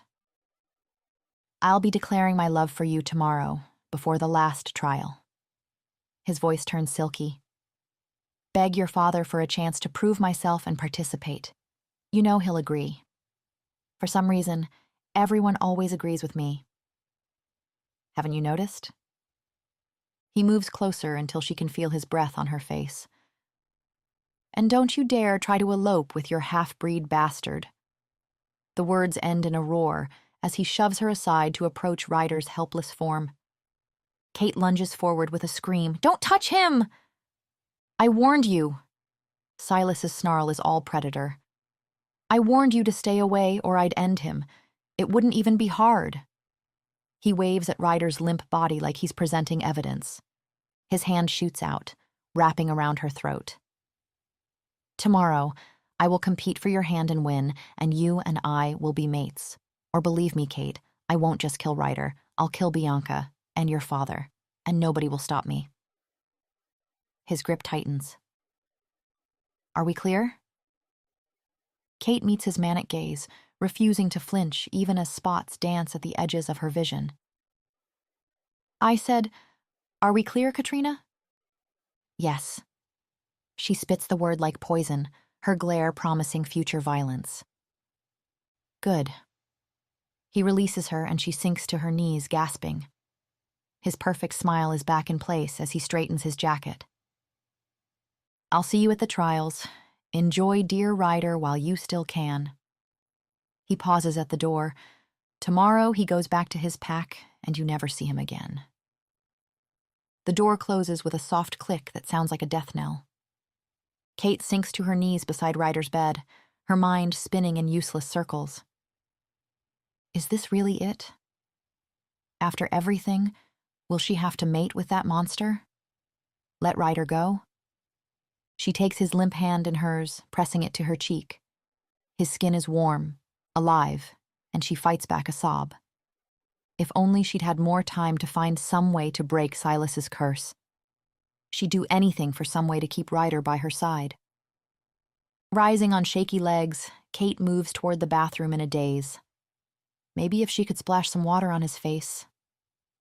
It's a desperate thought, but she's beyond caring. Her mind races with increasingly impossible hopes as she reaches for the door handle.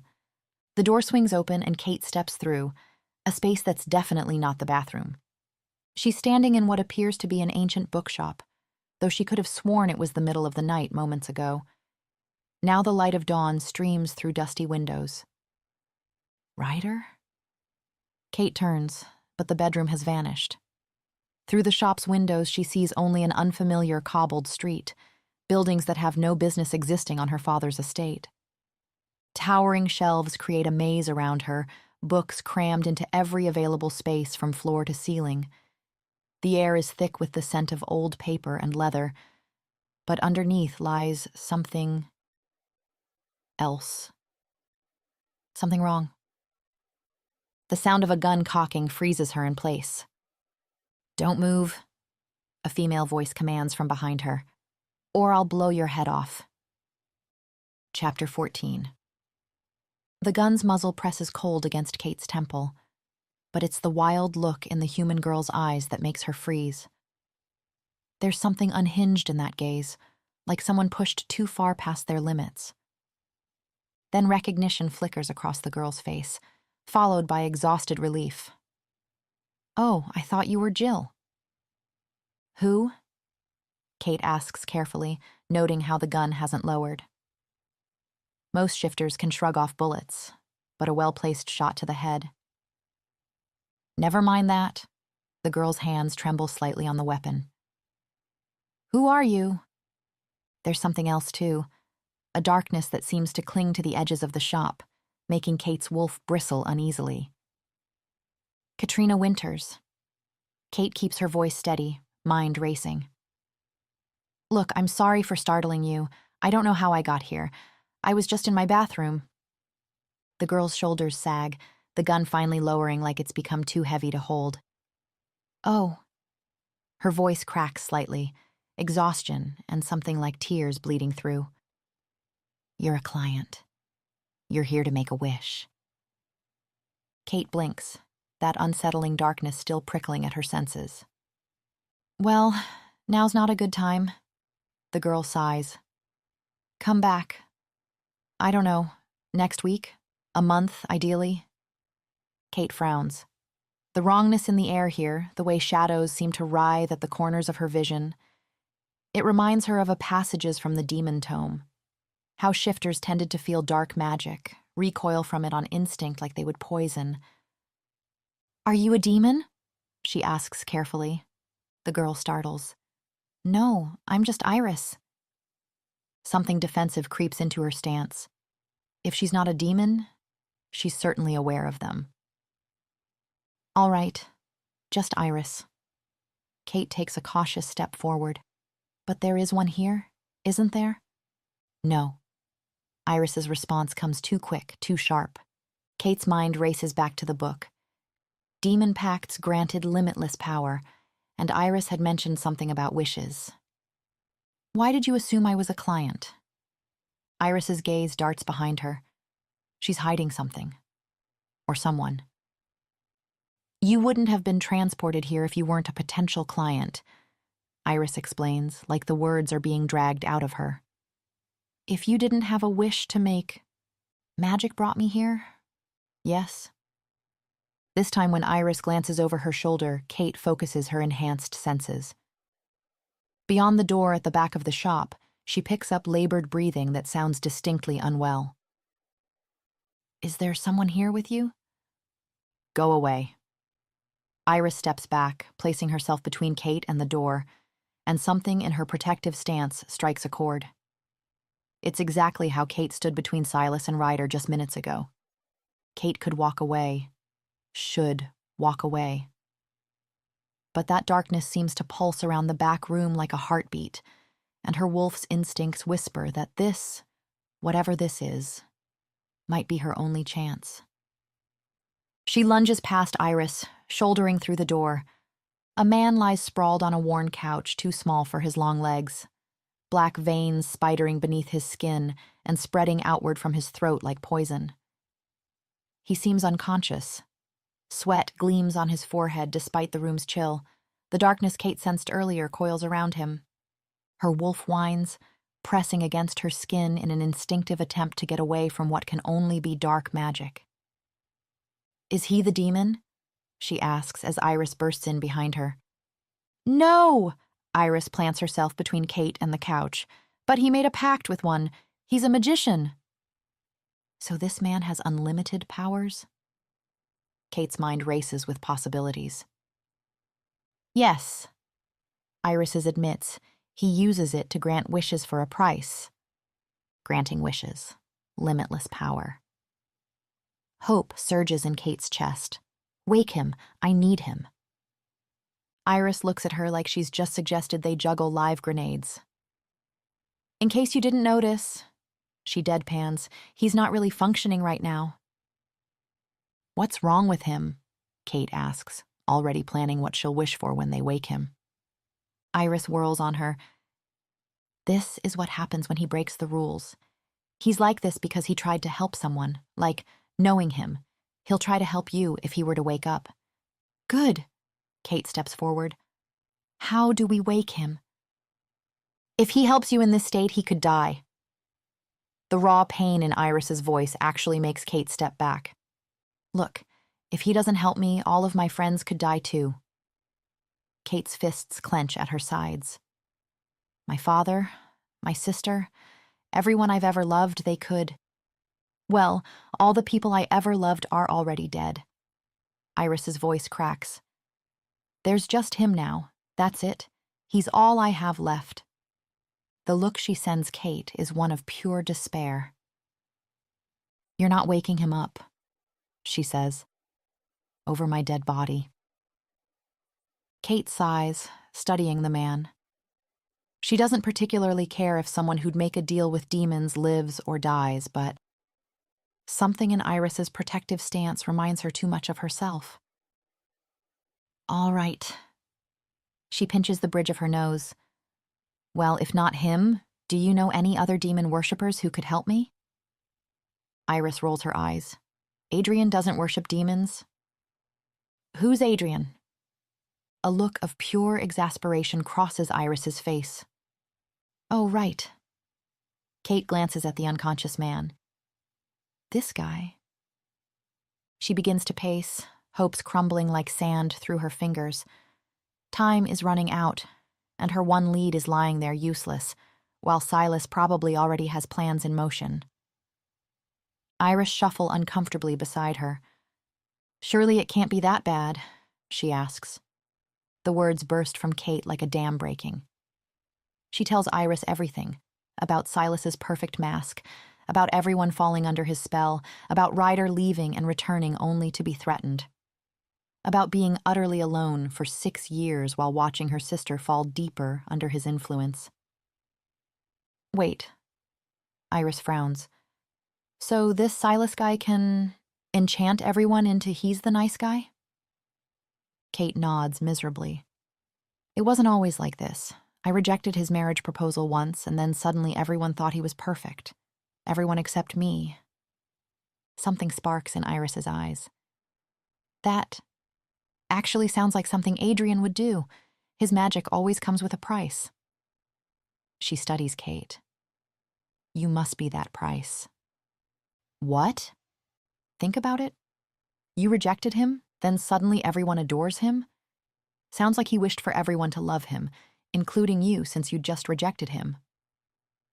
Iris's voice grows more confident. "And everyone does adore him, just not you. The price was what he cared for most, your genuine admiration."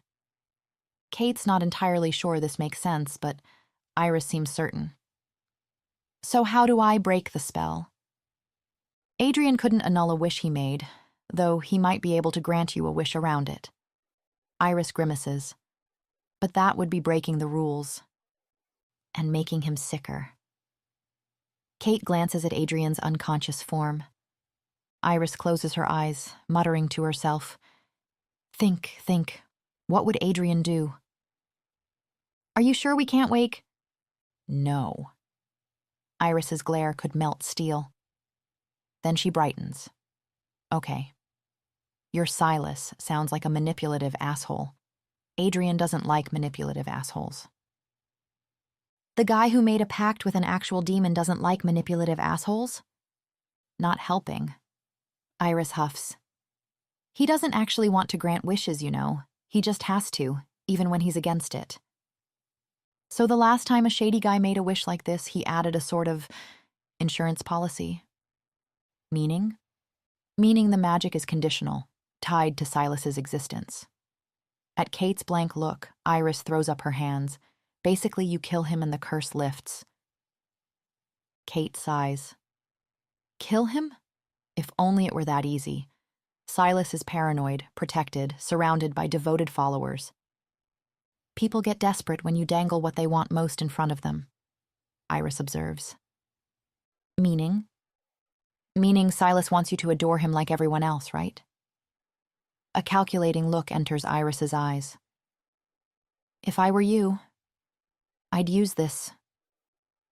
Kate's mind races. What if she convinced Silas she'd fallen under his spell? He won't simply believe it. He's paranoid, not stupid. Maybe if Adrian could appear and make him think. Assuming he's the one who granted Silas's wish in the first place.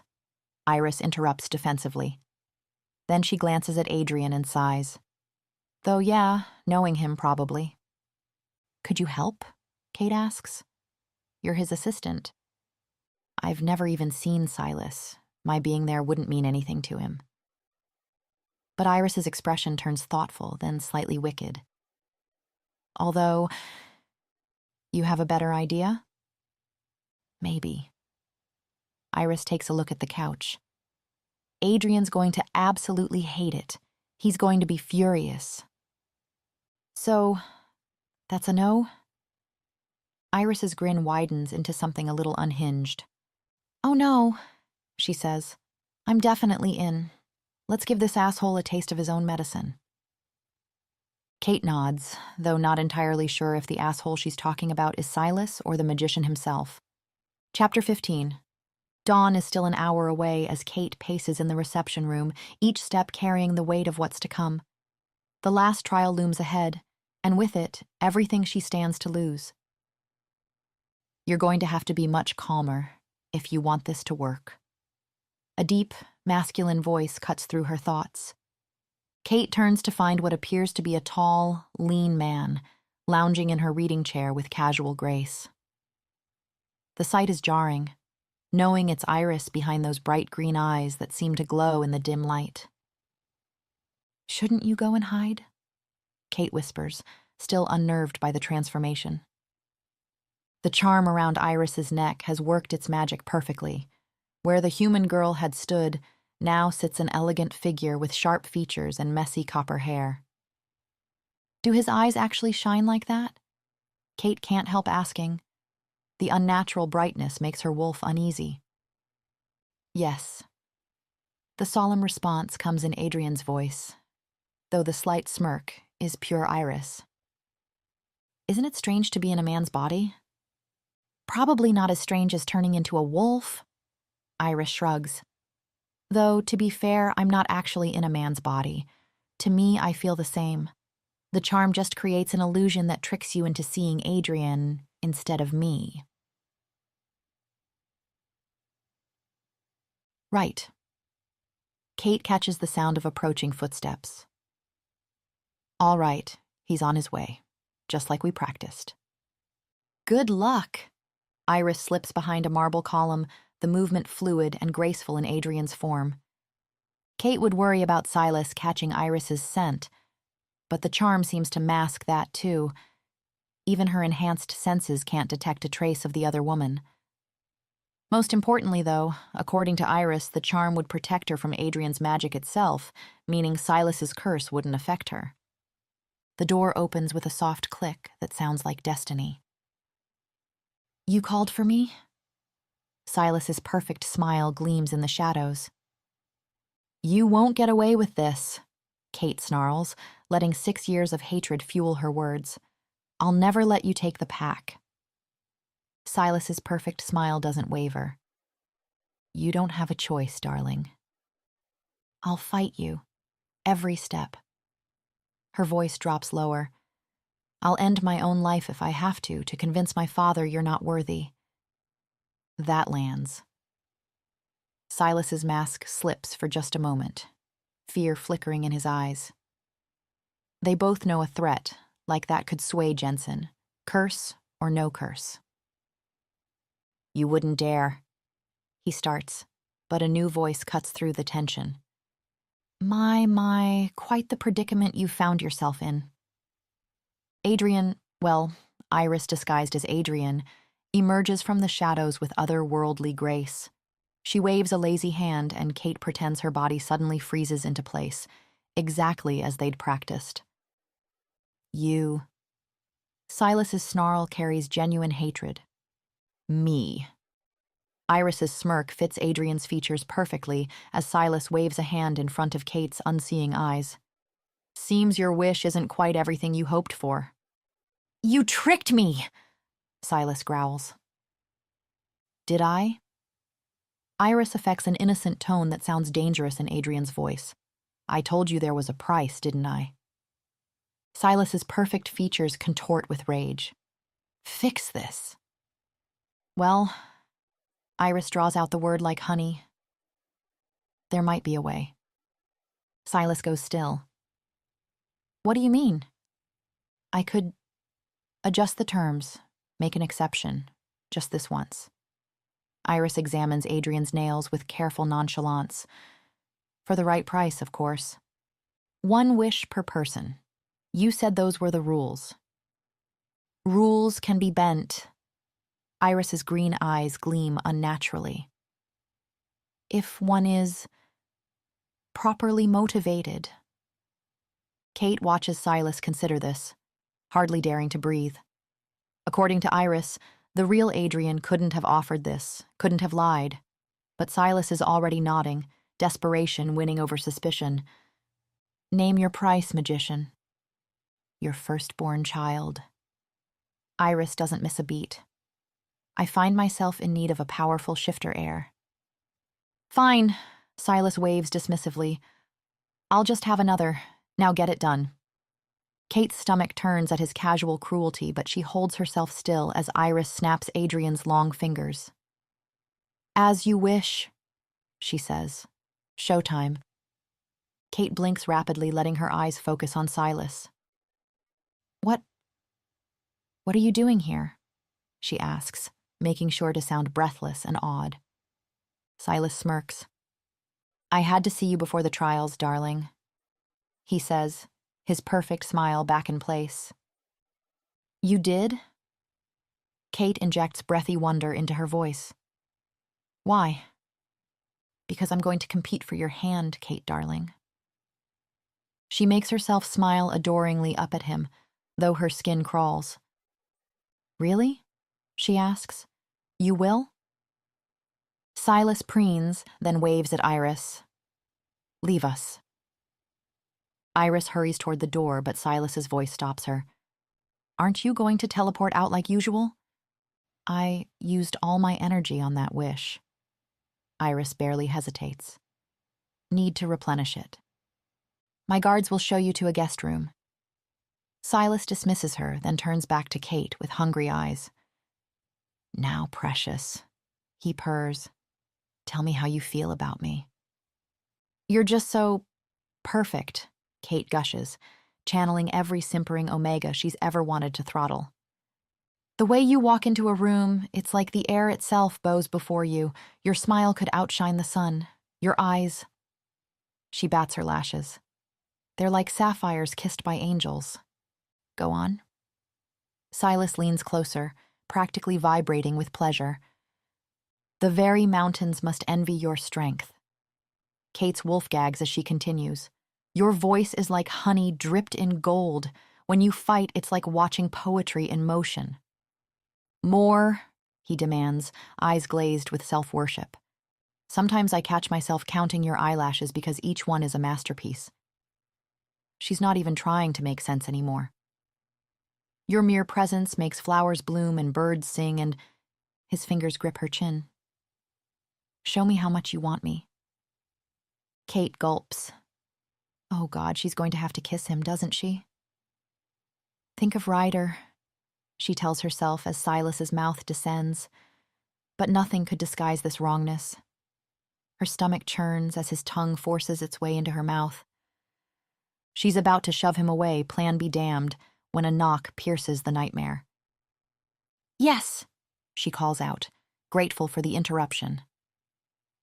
The door opens. Silas, sorry to bother you, but have you seen... Kate's world shatters as she registers his scent, his voice, before even seeing Ryder. Though nothing could have prepared her for the pain in his gaze as he takes in the scene, her wrapped in Silas's possessive embrace, lips swollen from his kiss, reeking of intimacy. Watching 6 years of love crumble to dust in an instant, Kate sees the exact moment his heart breaks.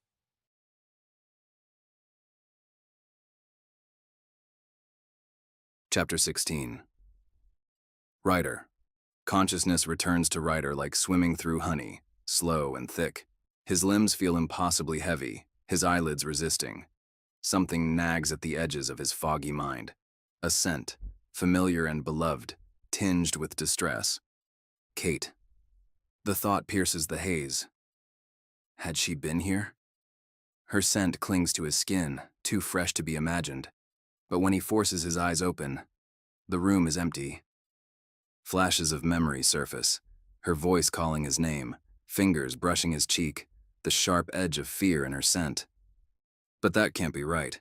He'd have woken if she'd been here. Groaning, Ryder pushes himself upright, his head swimming with the motion. His thoughts are oddly disconnected, yet one memory breaks through with crystal clarity. Kate's voice in the enchanted room, soft and sure. I love you too. She loves him, he thinks. After 6 years of hurt and confusion, after everything they've endured, Kate Winters still loves him. Joy surges, unstoppable, and soon Ryder's laughing in sheer relief. They'd been too young the first time, but now they could get it right. Build something real. The thought energizes him as he stumbles into the shower, plans taking shape. They could combine packs, or he could relocate his operations here and... Oh, who even cares about stupid plans? Soon he'll be holding his mate properly, without enchantments or trials between them. They have all the time in the world. Fuck. He loves her so much it's ridiculous. And she loves him back. Him. Ryder's good mood carries him through dressing, though a question lingers. If Kate been in his room, why hadn't she woken him? The halls are quiet as he searches for her. She's not in the usual meeting spots, not with Bianca. His wolf grows restless, and when passing guard mentions seeing Silas in the East Wing's reception room, Ryder thinks, perfect. Silas will know where she is. Silas has always supported them, even back when. Ryder frowns. Something about Silas feels important, but the thought slips away as he approaches the reception room door. Voices drift through. Silas, sorry to bother you, but have you seen... Time shatters and rebuilds into something wrong. Kate? His voice sounds strange, distant, as though it belongs to someone else. She meets his eyes, and for a moment, regret flickers across her face. Or is it pity? Kate, his Kate, is wrapped in Silas's embrace, her lips swollen from kisses that weren't his. Ryder, my friend. Silas's voice is gentle, almost apologetic. We should talk. But Ryder can't look away from Kate. What are you doing? He asks, throat impossibly tight. Silas's arm tightens around her, protective and possessive. Tell him, darling, he coaxes. You owe him the truth. The truth? Ryder chokes out, though it burns to speak. Kate's voice is soft, intimate in a way that destroys him. Silas is participating in today's trial because he loves me. I do, Silas says. I thought I'd lost him to Bianca, but he loves me still, Ryder. Kate confesses.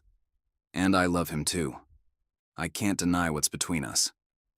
Ryder shakes his head, the ground tilting beneath him. Something's wrong, something off, but he doesn't know what. It doesn't make sense. But Kate, you said... He tries, but his voice cracks like glass. I care about you, Ryder, she says gently, as if it could soften the blow. I always will. But Silas is undeniable. I have to be his. You understand? He doesn't. He doesn't understand anything. The woman he's loved for years, the mate he thought he'd found again, has loved Silas all along. Excuse me. The words barely escape as he turns and walks away in a daze. His feet carry him somewhere. He doesn't know where. Doesn't care. His chest feels hollow. Carved out. Like someone's reached inside and scooped out everything that matters. I love you, she'd said in that golden room. Had she been lying then? Ryder stumbles through the corridors, vision blurred, chest heaving. Every breath feels like swallowing glass. His mind replays the scene in cruel detail. Kate in Silas's arms, her lips swollen from his kisses, that soft look in her eyes when she'd gazed up at him. What had he been thinking? That Kate Winters, Alpha's daughter, pack heir, everything bright and beautiful, could ever truly want him? A half-breed orphan who used to be her guard. Memory strikes like lightning. Captain Bram's face twisted with disgust as he'd caught them training together. Know your place, boy. She's the Alpha's daughter, not for the likes of you. He'd proven himself since then, hadn't he? Become an Alpha in his own right? But playing at power doesn't change what he is. A half-breed bastard who dared reach above his station. His feet carry him to his chambers on instinct. He needs to leave. Now. Before he has to watch Kate choose Silas in front of everyone before...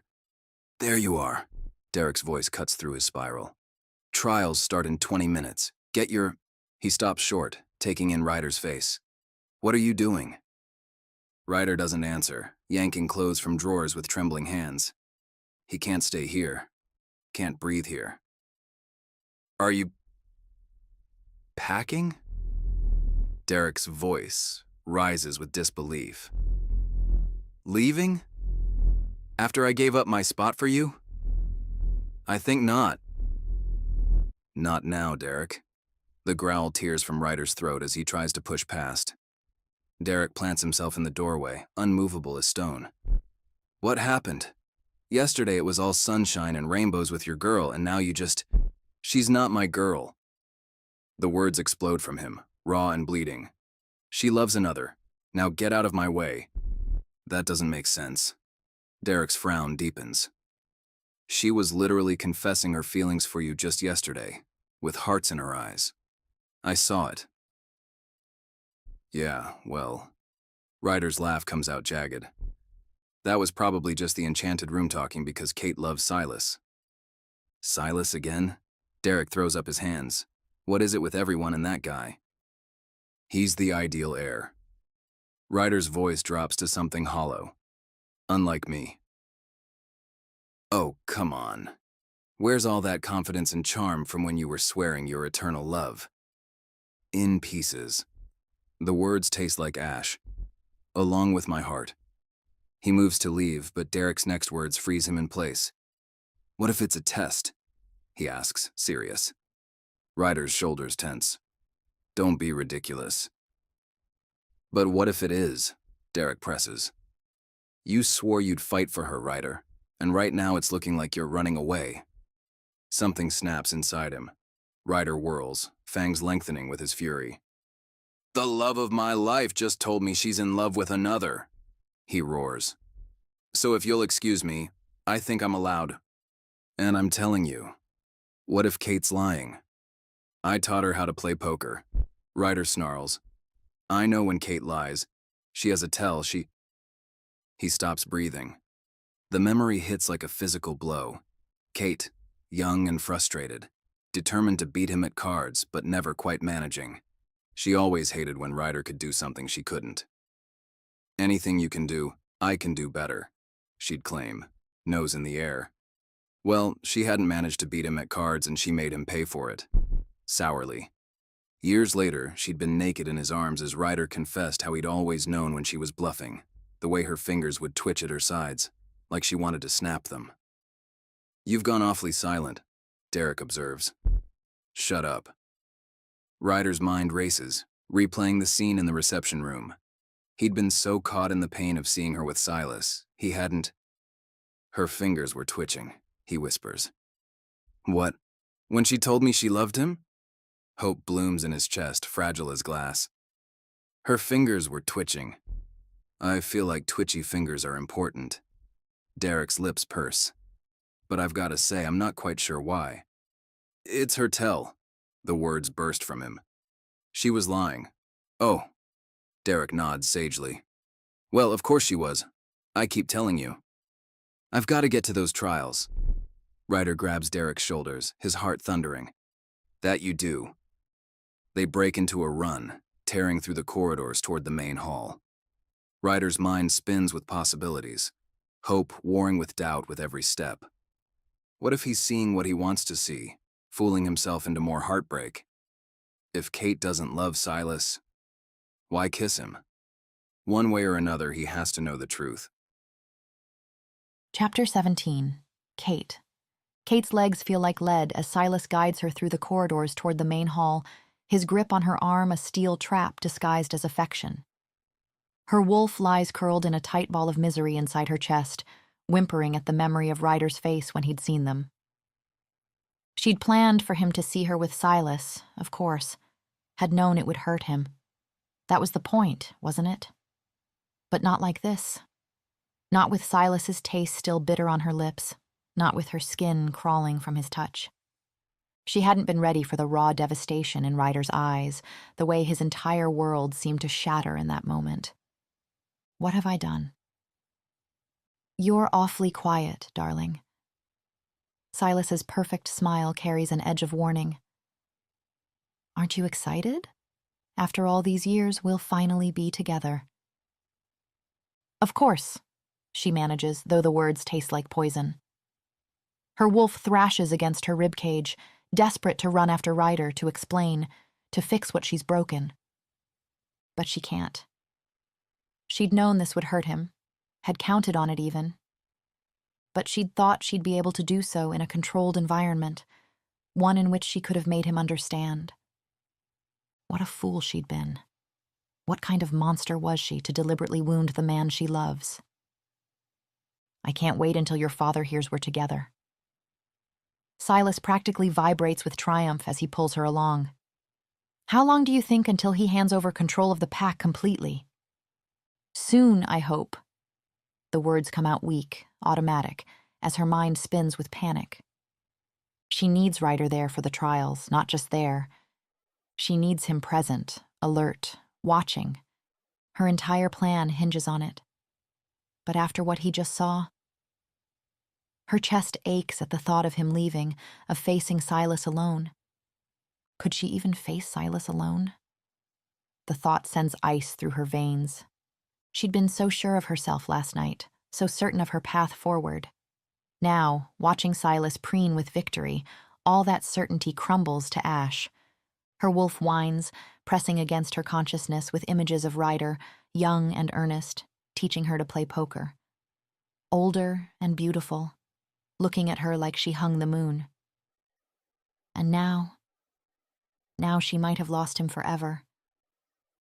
What has she done? What was she thinking? Almost there, my love.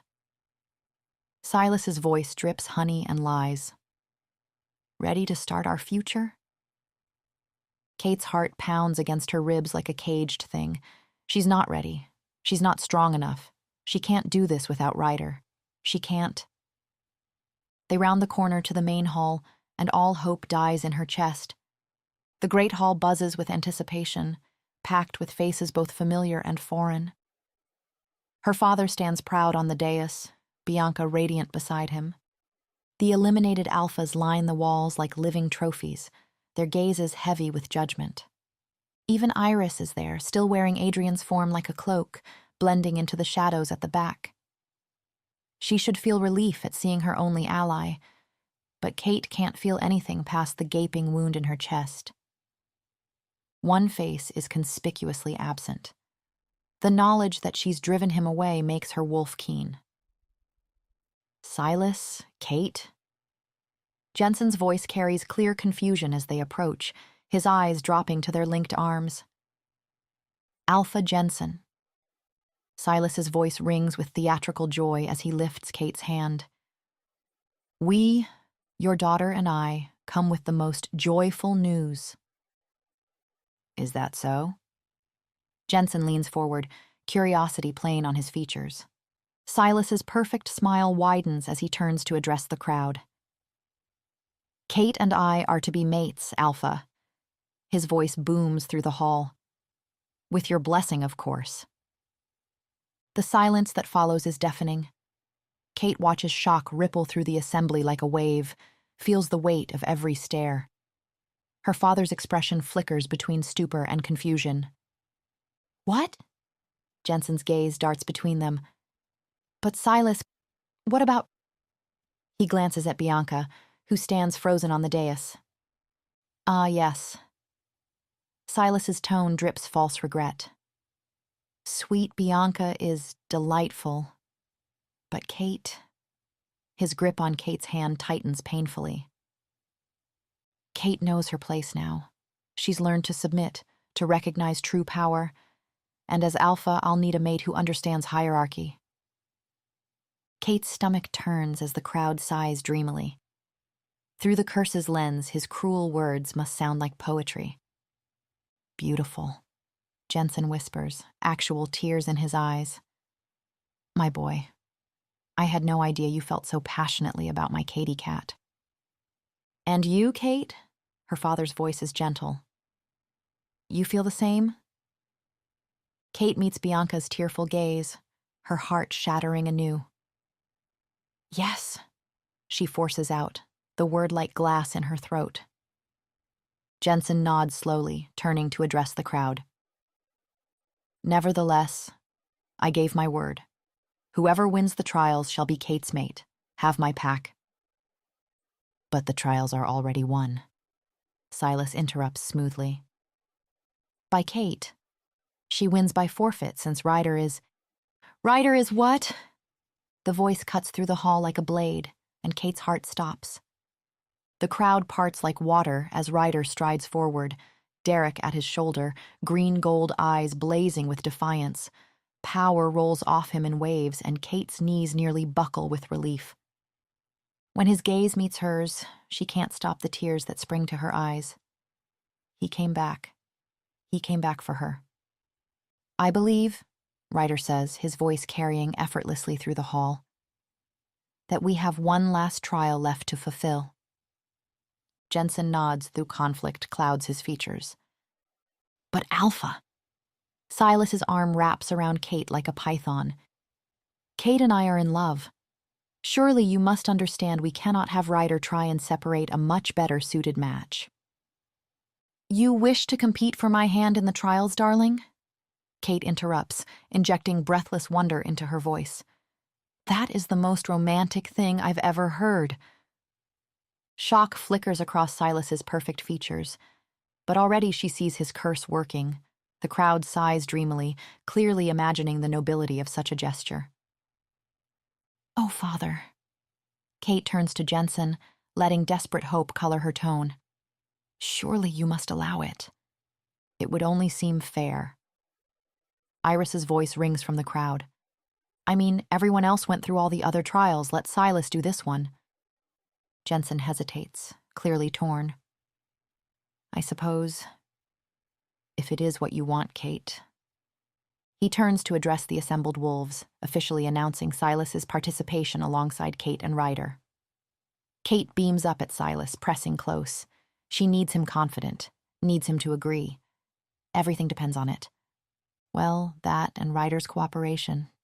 But he's here, watching her with those intense eyes. And he hasn't fled. The only trouble... Jensen continues frowning, is that we'll have to postpone. I'd planned something for 2 people. Esteemed Alpha Jensen. Iris steps forward, still wearing Adrian's form like a second skin.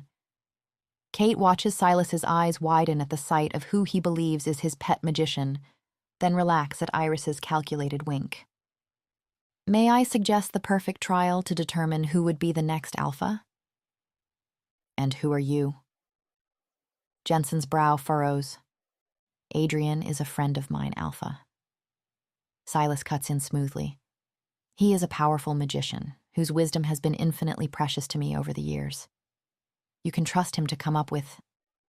His smile turns sharp. The perfect plan to help me win. The perfect plan to help determine the winner? Jensen shrugs. That does sound promising. Iris's eyes, bright green in Adrian's face, meet Kate's briefly. Well, it seems to me you've tested key qualities in your contenders. Tracking, wisdom, fighting skills, control, compatibility, strength, but... The dramatic pause that follows makes Kate's skin prickle with anticipation. How about a test of courage? Iris continues. After all, I hear the best alphas are the most courageous ones. Silas preens as Jensen nods approvingly. Go on, magician. What do you have in mind? Something simple, Iris says. I hear your pack is known for its nightshade business, so here's what I propose. Pour 3 cups of wine. Then, have one of your contenders pour nightshade into one of the cups. The other 2 contenders will need to choose which cups they'd like to drink. And then, well, they drink. Collective gasps ripple through the crowd. Kate makes sure her own features register appropriate shock and fear. Now wait a minute. Jensen starts, clearly alarmed. Are you saying you actually want them to risk their lives for this? Are you saying you'd give your pack to just anyone? Iris's challenge rings through the hall. Surely, your heir should earn their place if you want your legacy to stay strong. Wouldn't you agree? Kate watches her father's expression shift as the trap springs shut. He can't refuse now without appearing weak. Father, she squeezes Silas's hand. I'm willing to pass this challenge. I think it's fair. None of us will have any advantage over the other. Jensen's pride wars with concern on his face. Very well. He clears his throat. But my daughter Kate will pour the poison. Victory surges through Kate's chest as she turns to whisper in Silas's ear. My love, I will give you a cup free from poison. Make sure to hold on to it and let me handle Ryder. Then she meets Ryder's eyes across the hall. Mistrust shadows his features, along with sorrow. What do you say, Alpha Ryder? She lets challenge ring in her voice. Are you willing to die for this pack like Silas and I? She sees the moment it clicks, the slight widening of his eyes as he searches her gaze. He nods, slow and deliberate. Wonderful! Silas claps his hands together. Bring in the cups. Kate's heart pounds as servants appear with a silver tray bearing 3 identical crystal goblets. At Jensen's signal, servants draw heavy curtains around the table bearing the cups. Kate accepts the vial of nightshade with steady hands, though her heart threatens to burst from her chest. 5 drops, Jensen instructs, his voice tight with worry. In whichever cup you choose. Kate nods, stepping behind the curtains. Alone for a moment, she closes her eyes, drawing a deep breath. Please, she thinks, though she's not sure who she's praying to. With trembling fingers, she uncorks the vial and pours. I'm done, she announces, and the curtains sweep back. Kate lifts one crystal goblet and presents it to Silas with a dazzling smile. My love. He returns her smile, but she catches the flicker of doubt in his eyes. Her chest tightens. If Ryder doesn't understand, if he doesn't play along, everything falls apart. Kate turns to face him, keeping her expression carefully neutral. Choose your cup, Alpha Ryder. Trouble shadows his features as he studies the remaining goblets. Aren't you going to choose for me? His voice carries an edge of unease. If you wish for me to choose for you, Kate's smile doesn't waver, then I will. She lifts the middle cup, offering it to him with steady hands. "Will you drink it?" Kate asks softly. Ryder's eyes meet hers, searching. "Is it poisoned, Kate?" She holds his gaze without answering. "Prove your courage and find out," she challenges. Ryder's jaw tightens as he raises the cup to his lips. Beside them, Silas goes perfectly still, watching Ryder with predatory focus. Kate lifts her own goblet, maintaining eye contact with Ryder as he drains his cup completely. "My love?" She turns to Silas, raising her glass and toast, but Silas's attention is fixed on Ryder, whose eyes suddenly roll back in his head. His massive frame crumples to the floor with a sickening thud. The hall erupts in chaos. Chapter 18. Ryder. Ryder lies perfectly still on the cold marble floor, his heart beating slow and steady through years of practice. The hall erupts in chaos around him. Gasps, screams, the thunder of running feet. But he forces himself to remain limp, lifeless. If this is what Kate wants. He'd caught her meaning instantly when she declared the trial would be fair, with no advantage. Because Kate knows his secret. Has known since they were 13. Since that day he'd changed everything between them with a stupid, reckless challenge. "We're friends," he'd insisted, brandishing the nightshade. "Just admit it." "We are not," she'd snarled, all teenage fury and wounded pride. So he'd done it. Swallowed the poison while her eyes went wide with horror. Collapsed dramatically as she screamed his name, lowered his heartbeat to the point where she couldn't hear it anymore, and then jumped up, laughing. Until he saw her tears. The memory still stings. Her fury afterward had been legendary. Weeks of silent treatment that had him wishing she'd just expose his secret instead. Immunity to nightshade was too valuable an advantage to be common knowledge. But she hadn't told. Not even when he finally broke down and told her everything. About his mother. About the microdoses of poison she'd forced into him since infancy. A barbaric practice, outlawed among civilized packs. But his mother hadn't been civilized, had she? Driven mad by her exile, by the shame of bearing a human's child, she'd seen Ryder as her chance for redemption. "You'll be strong," she'd whisper as he writhed in agony. "Strong enough to take back everything they stole from us." Now, listening to Silas's warm laughter somewhere above him, Ryder fights the urge to move. Kate had known he wouldn't fear the poison. If she'd wanted him dead, she'd never have agreed to this test. And Kate herself isn't suicidal, which means she intends Silas to die here. But why?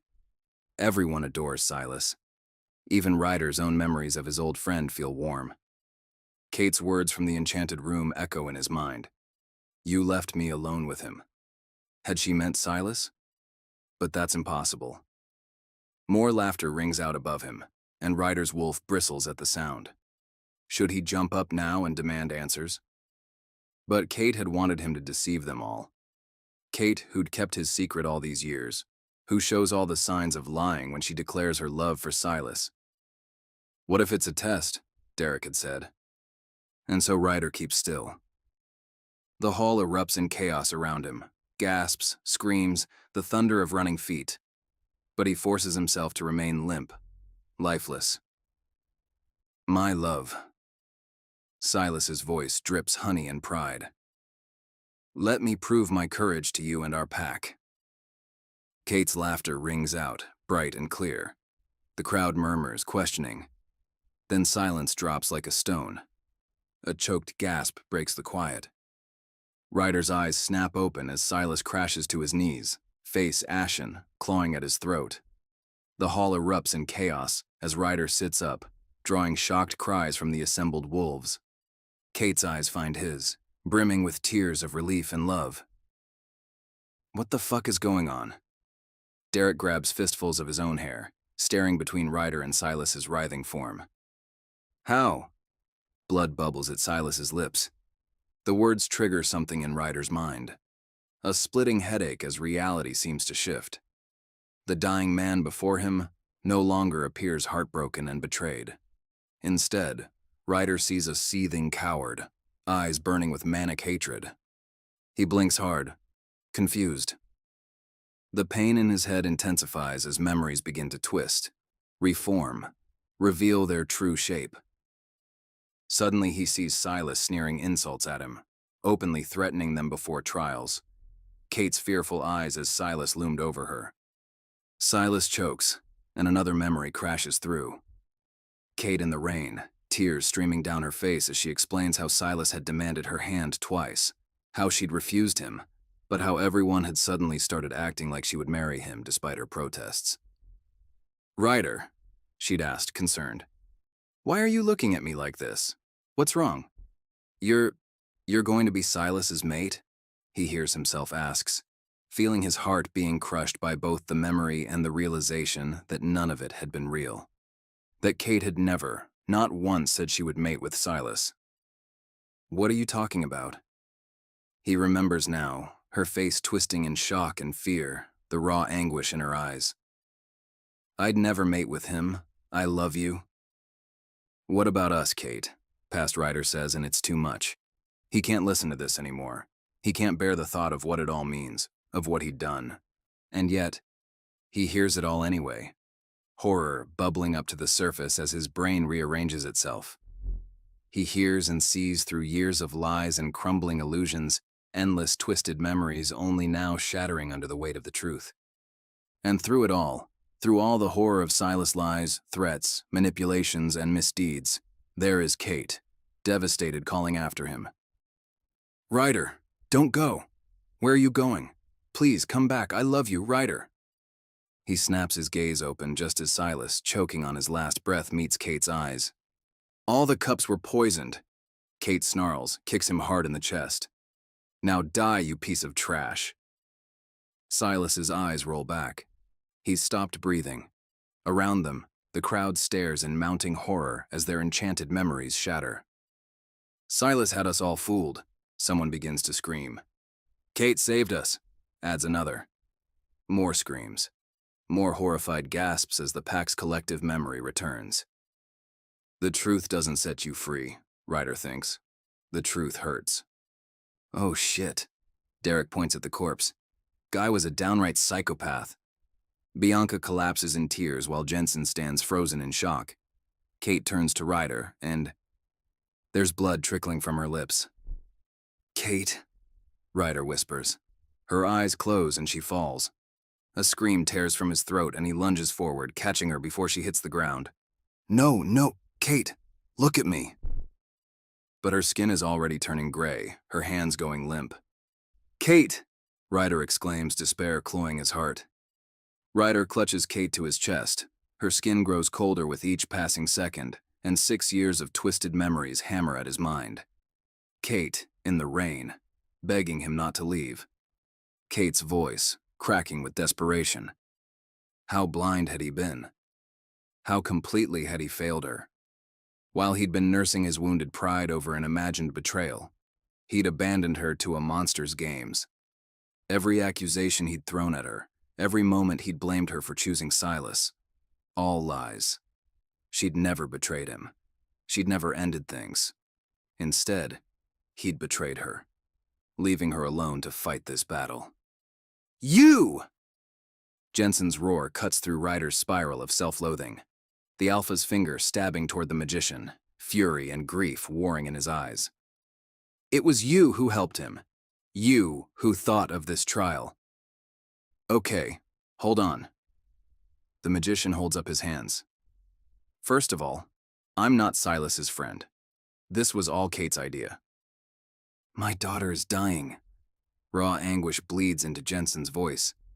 "Well, that's hardly my fault, is it? You're the one who let her take these trials."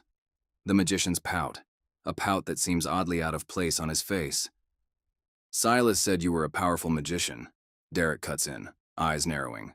"Are you the one who helped him fool us all?" For a moment, the magician looks almost embarrassed. "Well, not exactly."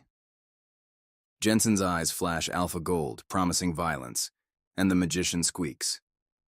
"Okay, stop. Look, I'm not even a magician." With one sharp movement, he yanks off his necklace, His tall figure dissolves, revealing a small human girl with strawberry blonde hair. "I'm just Iris," she says. The hall falls silent, but Ryder barely notices, too focused on trying to shake life back into Kate's still form. His tears fall on her gray-tinged face as he begs her silently not to leave him. "Well, you did just do magic, though," Derek points out. "Guards!" Jensen bellows, and the girl shrieks, throwing up her hands. The world cracks. Darkness floods the room like living ink, an oppressive energy so powerful it drives wolves to their knees.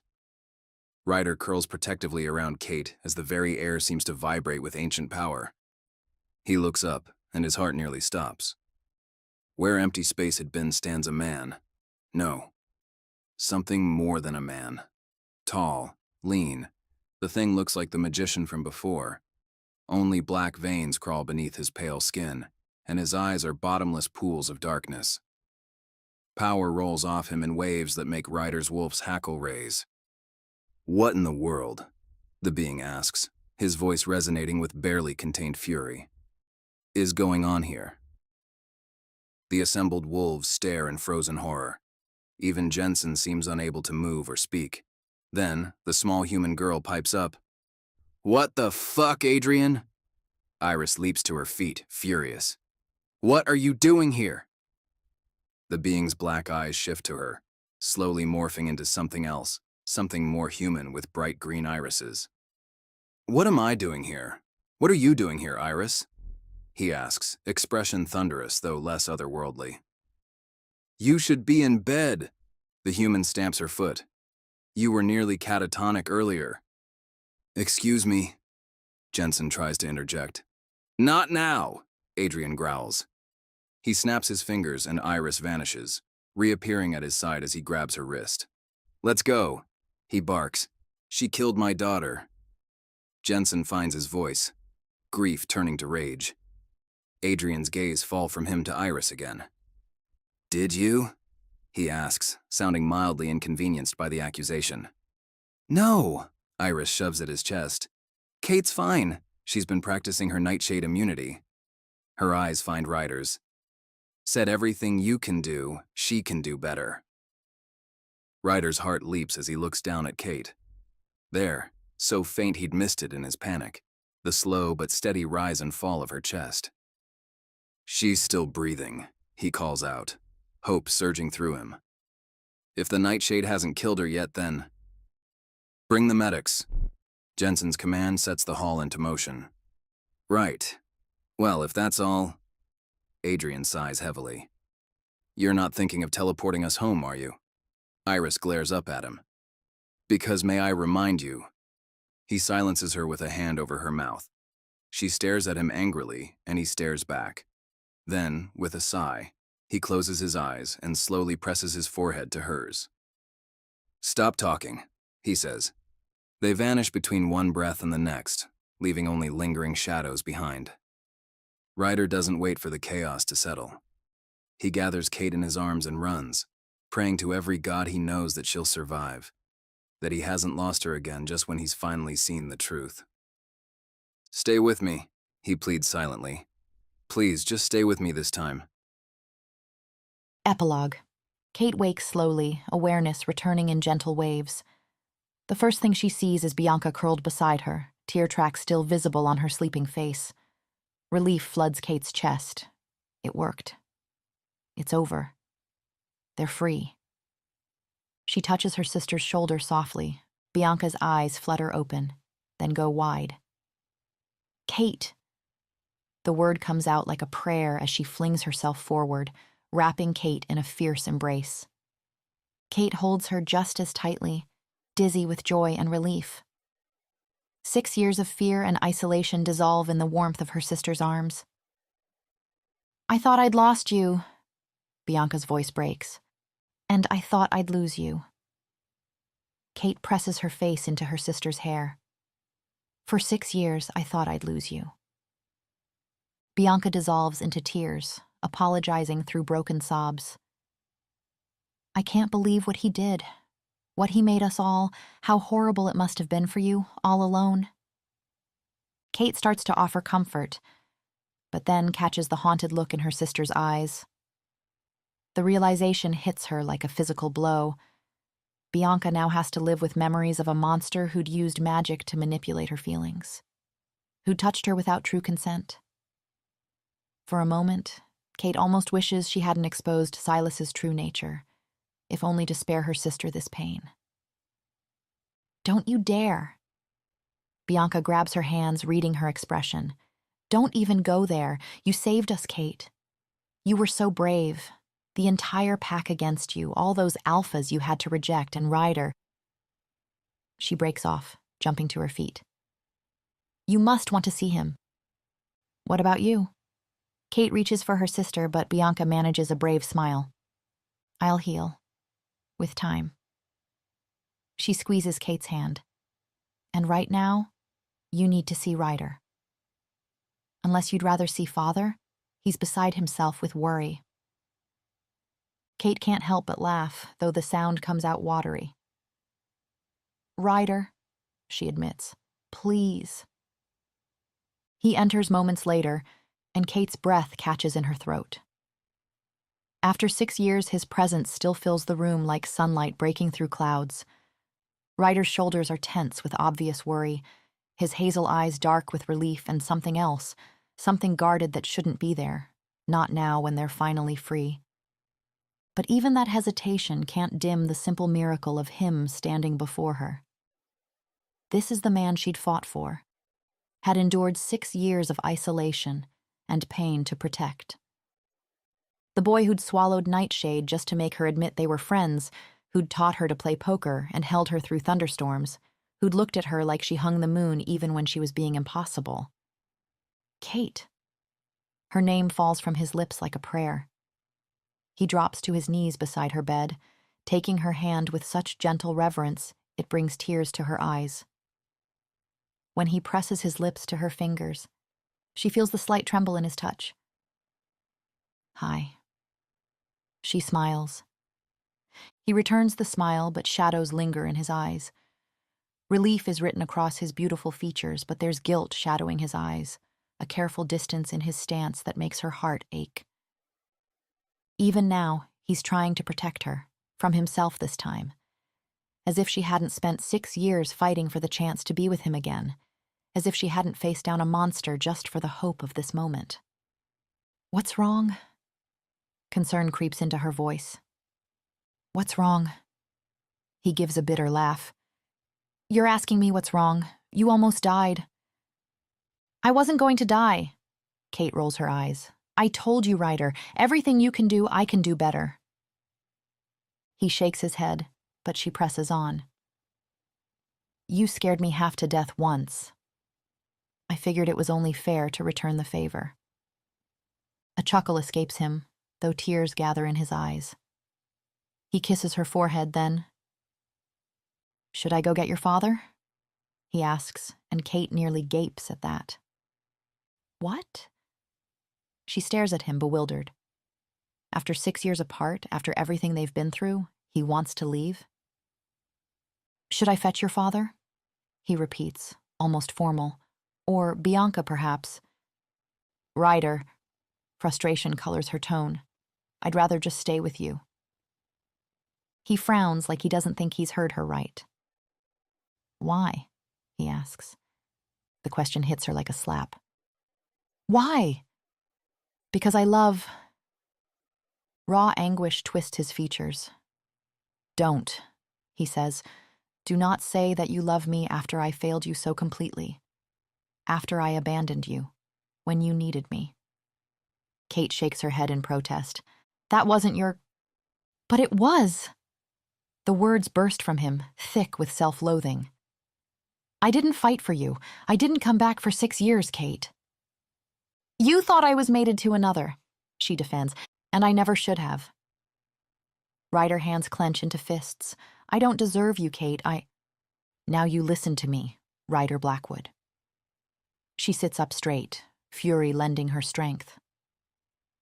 I didn't survive 6 years being stuck with a psychopath, didn't fight tooth and nail to protect my pack and go through 10 stupid trials to earn my freedom, to still be left without you.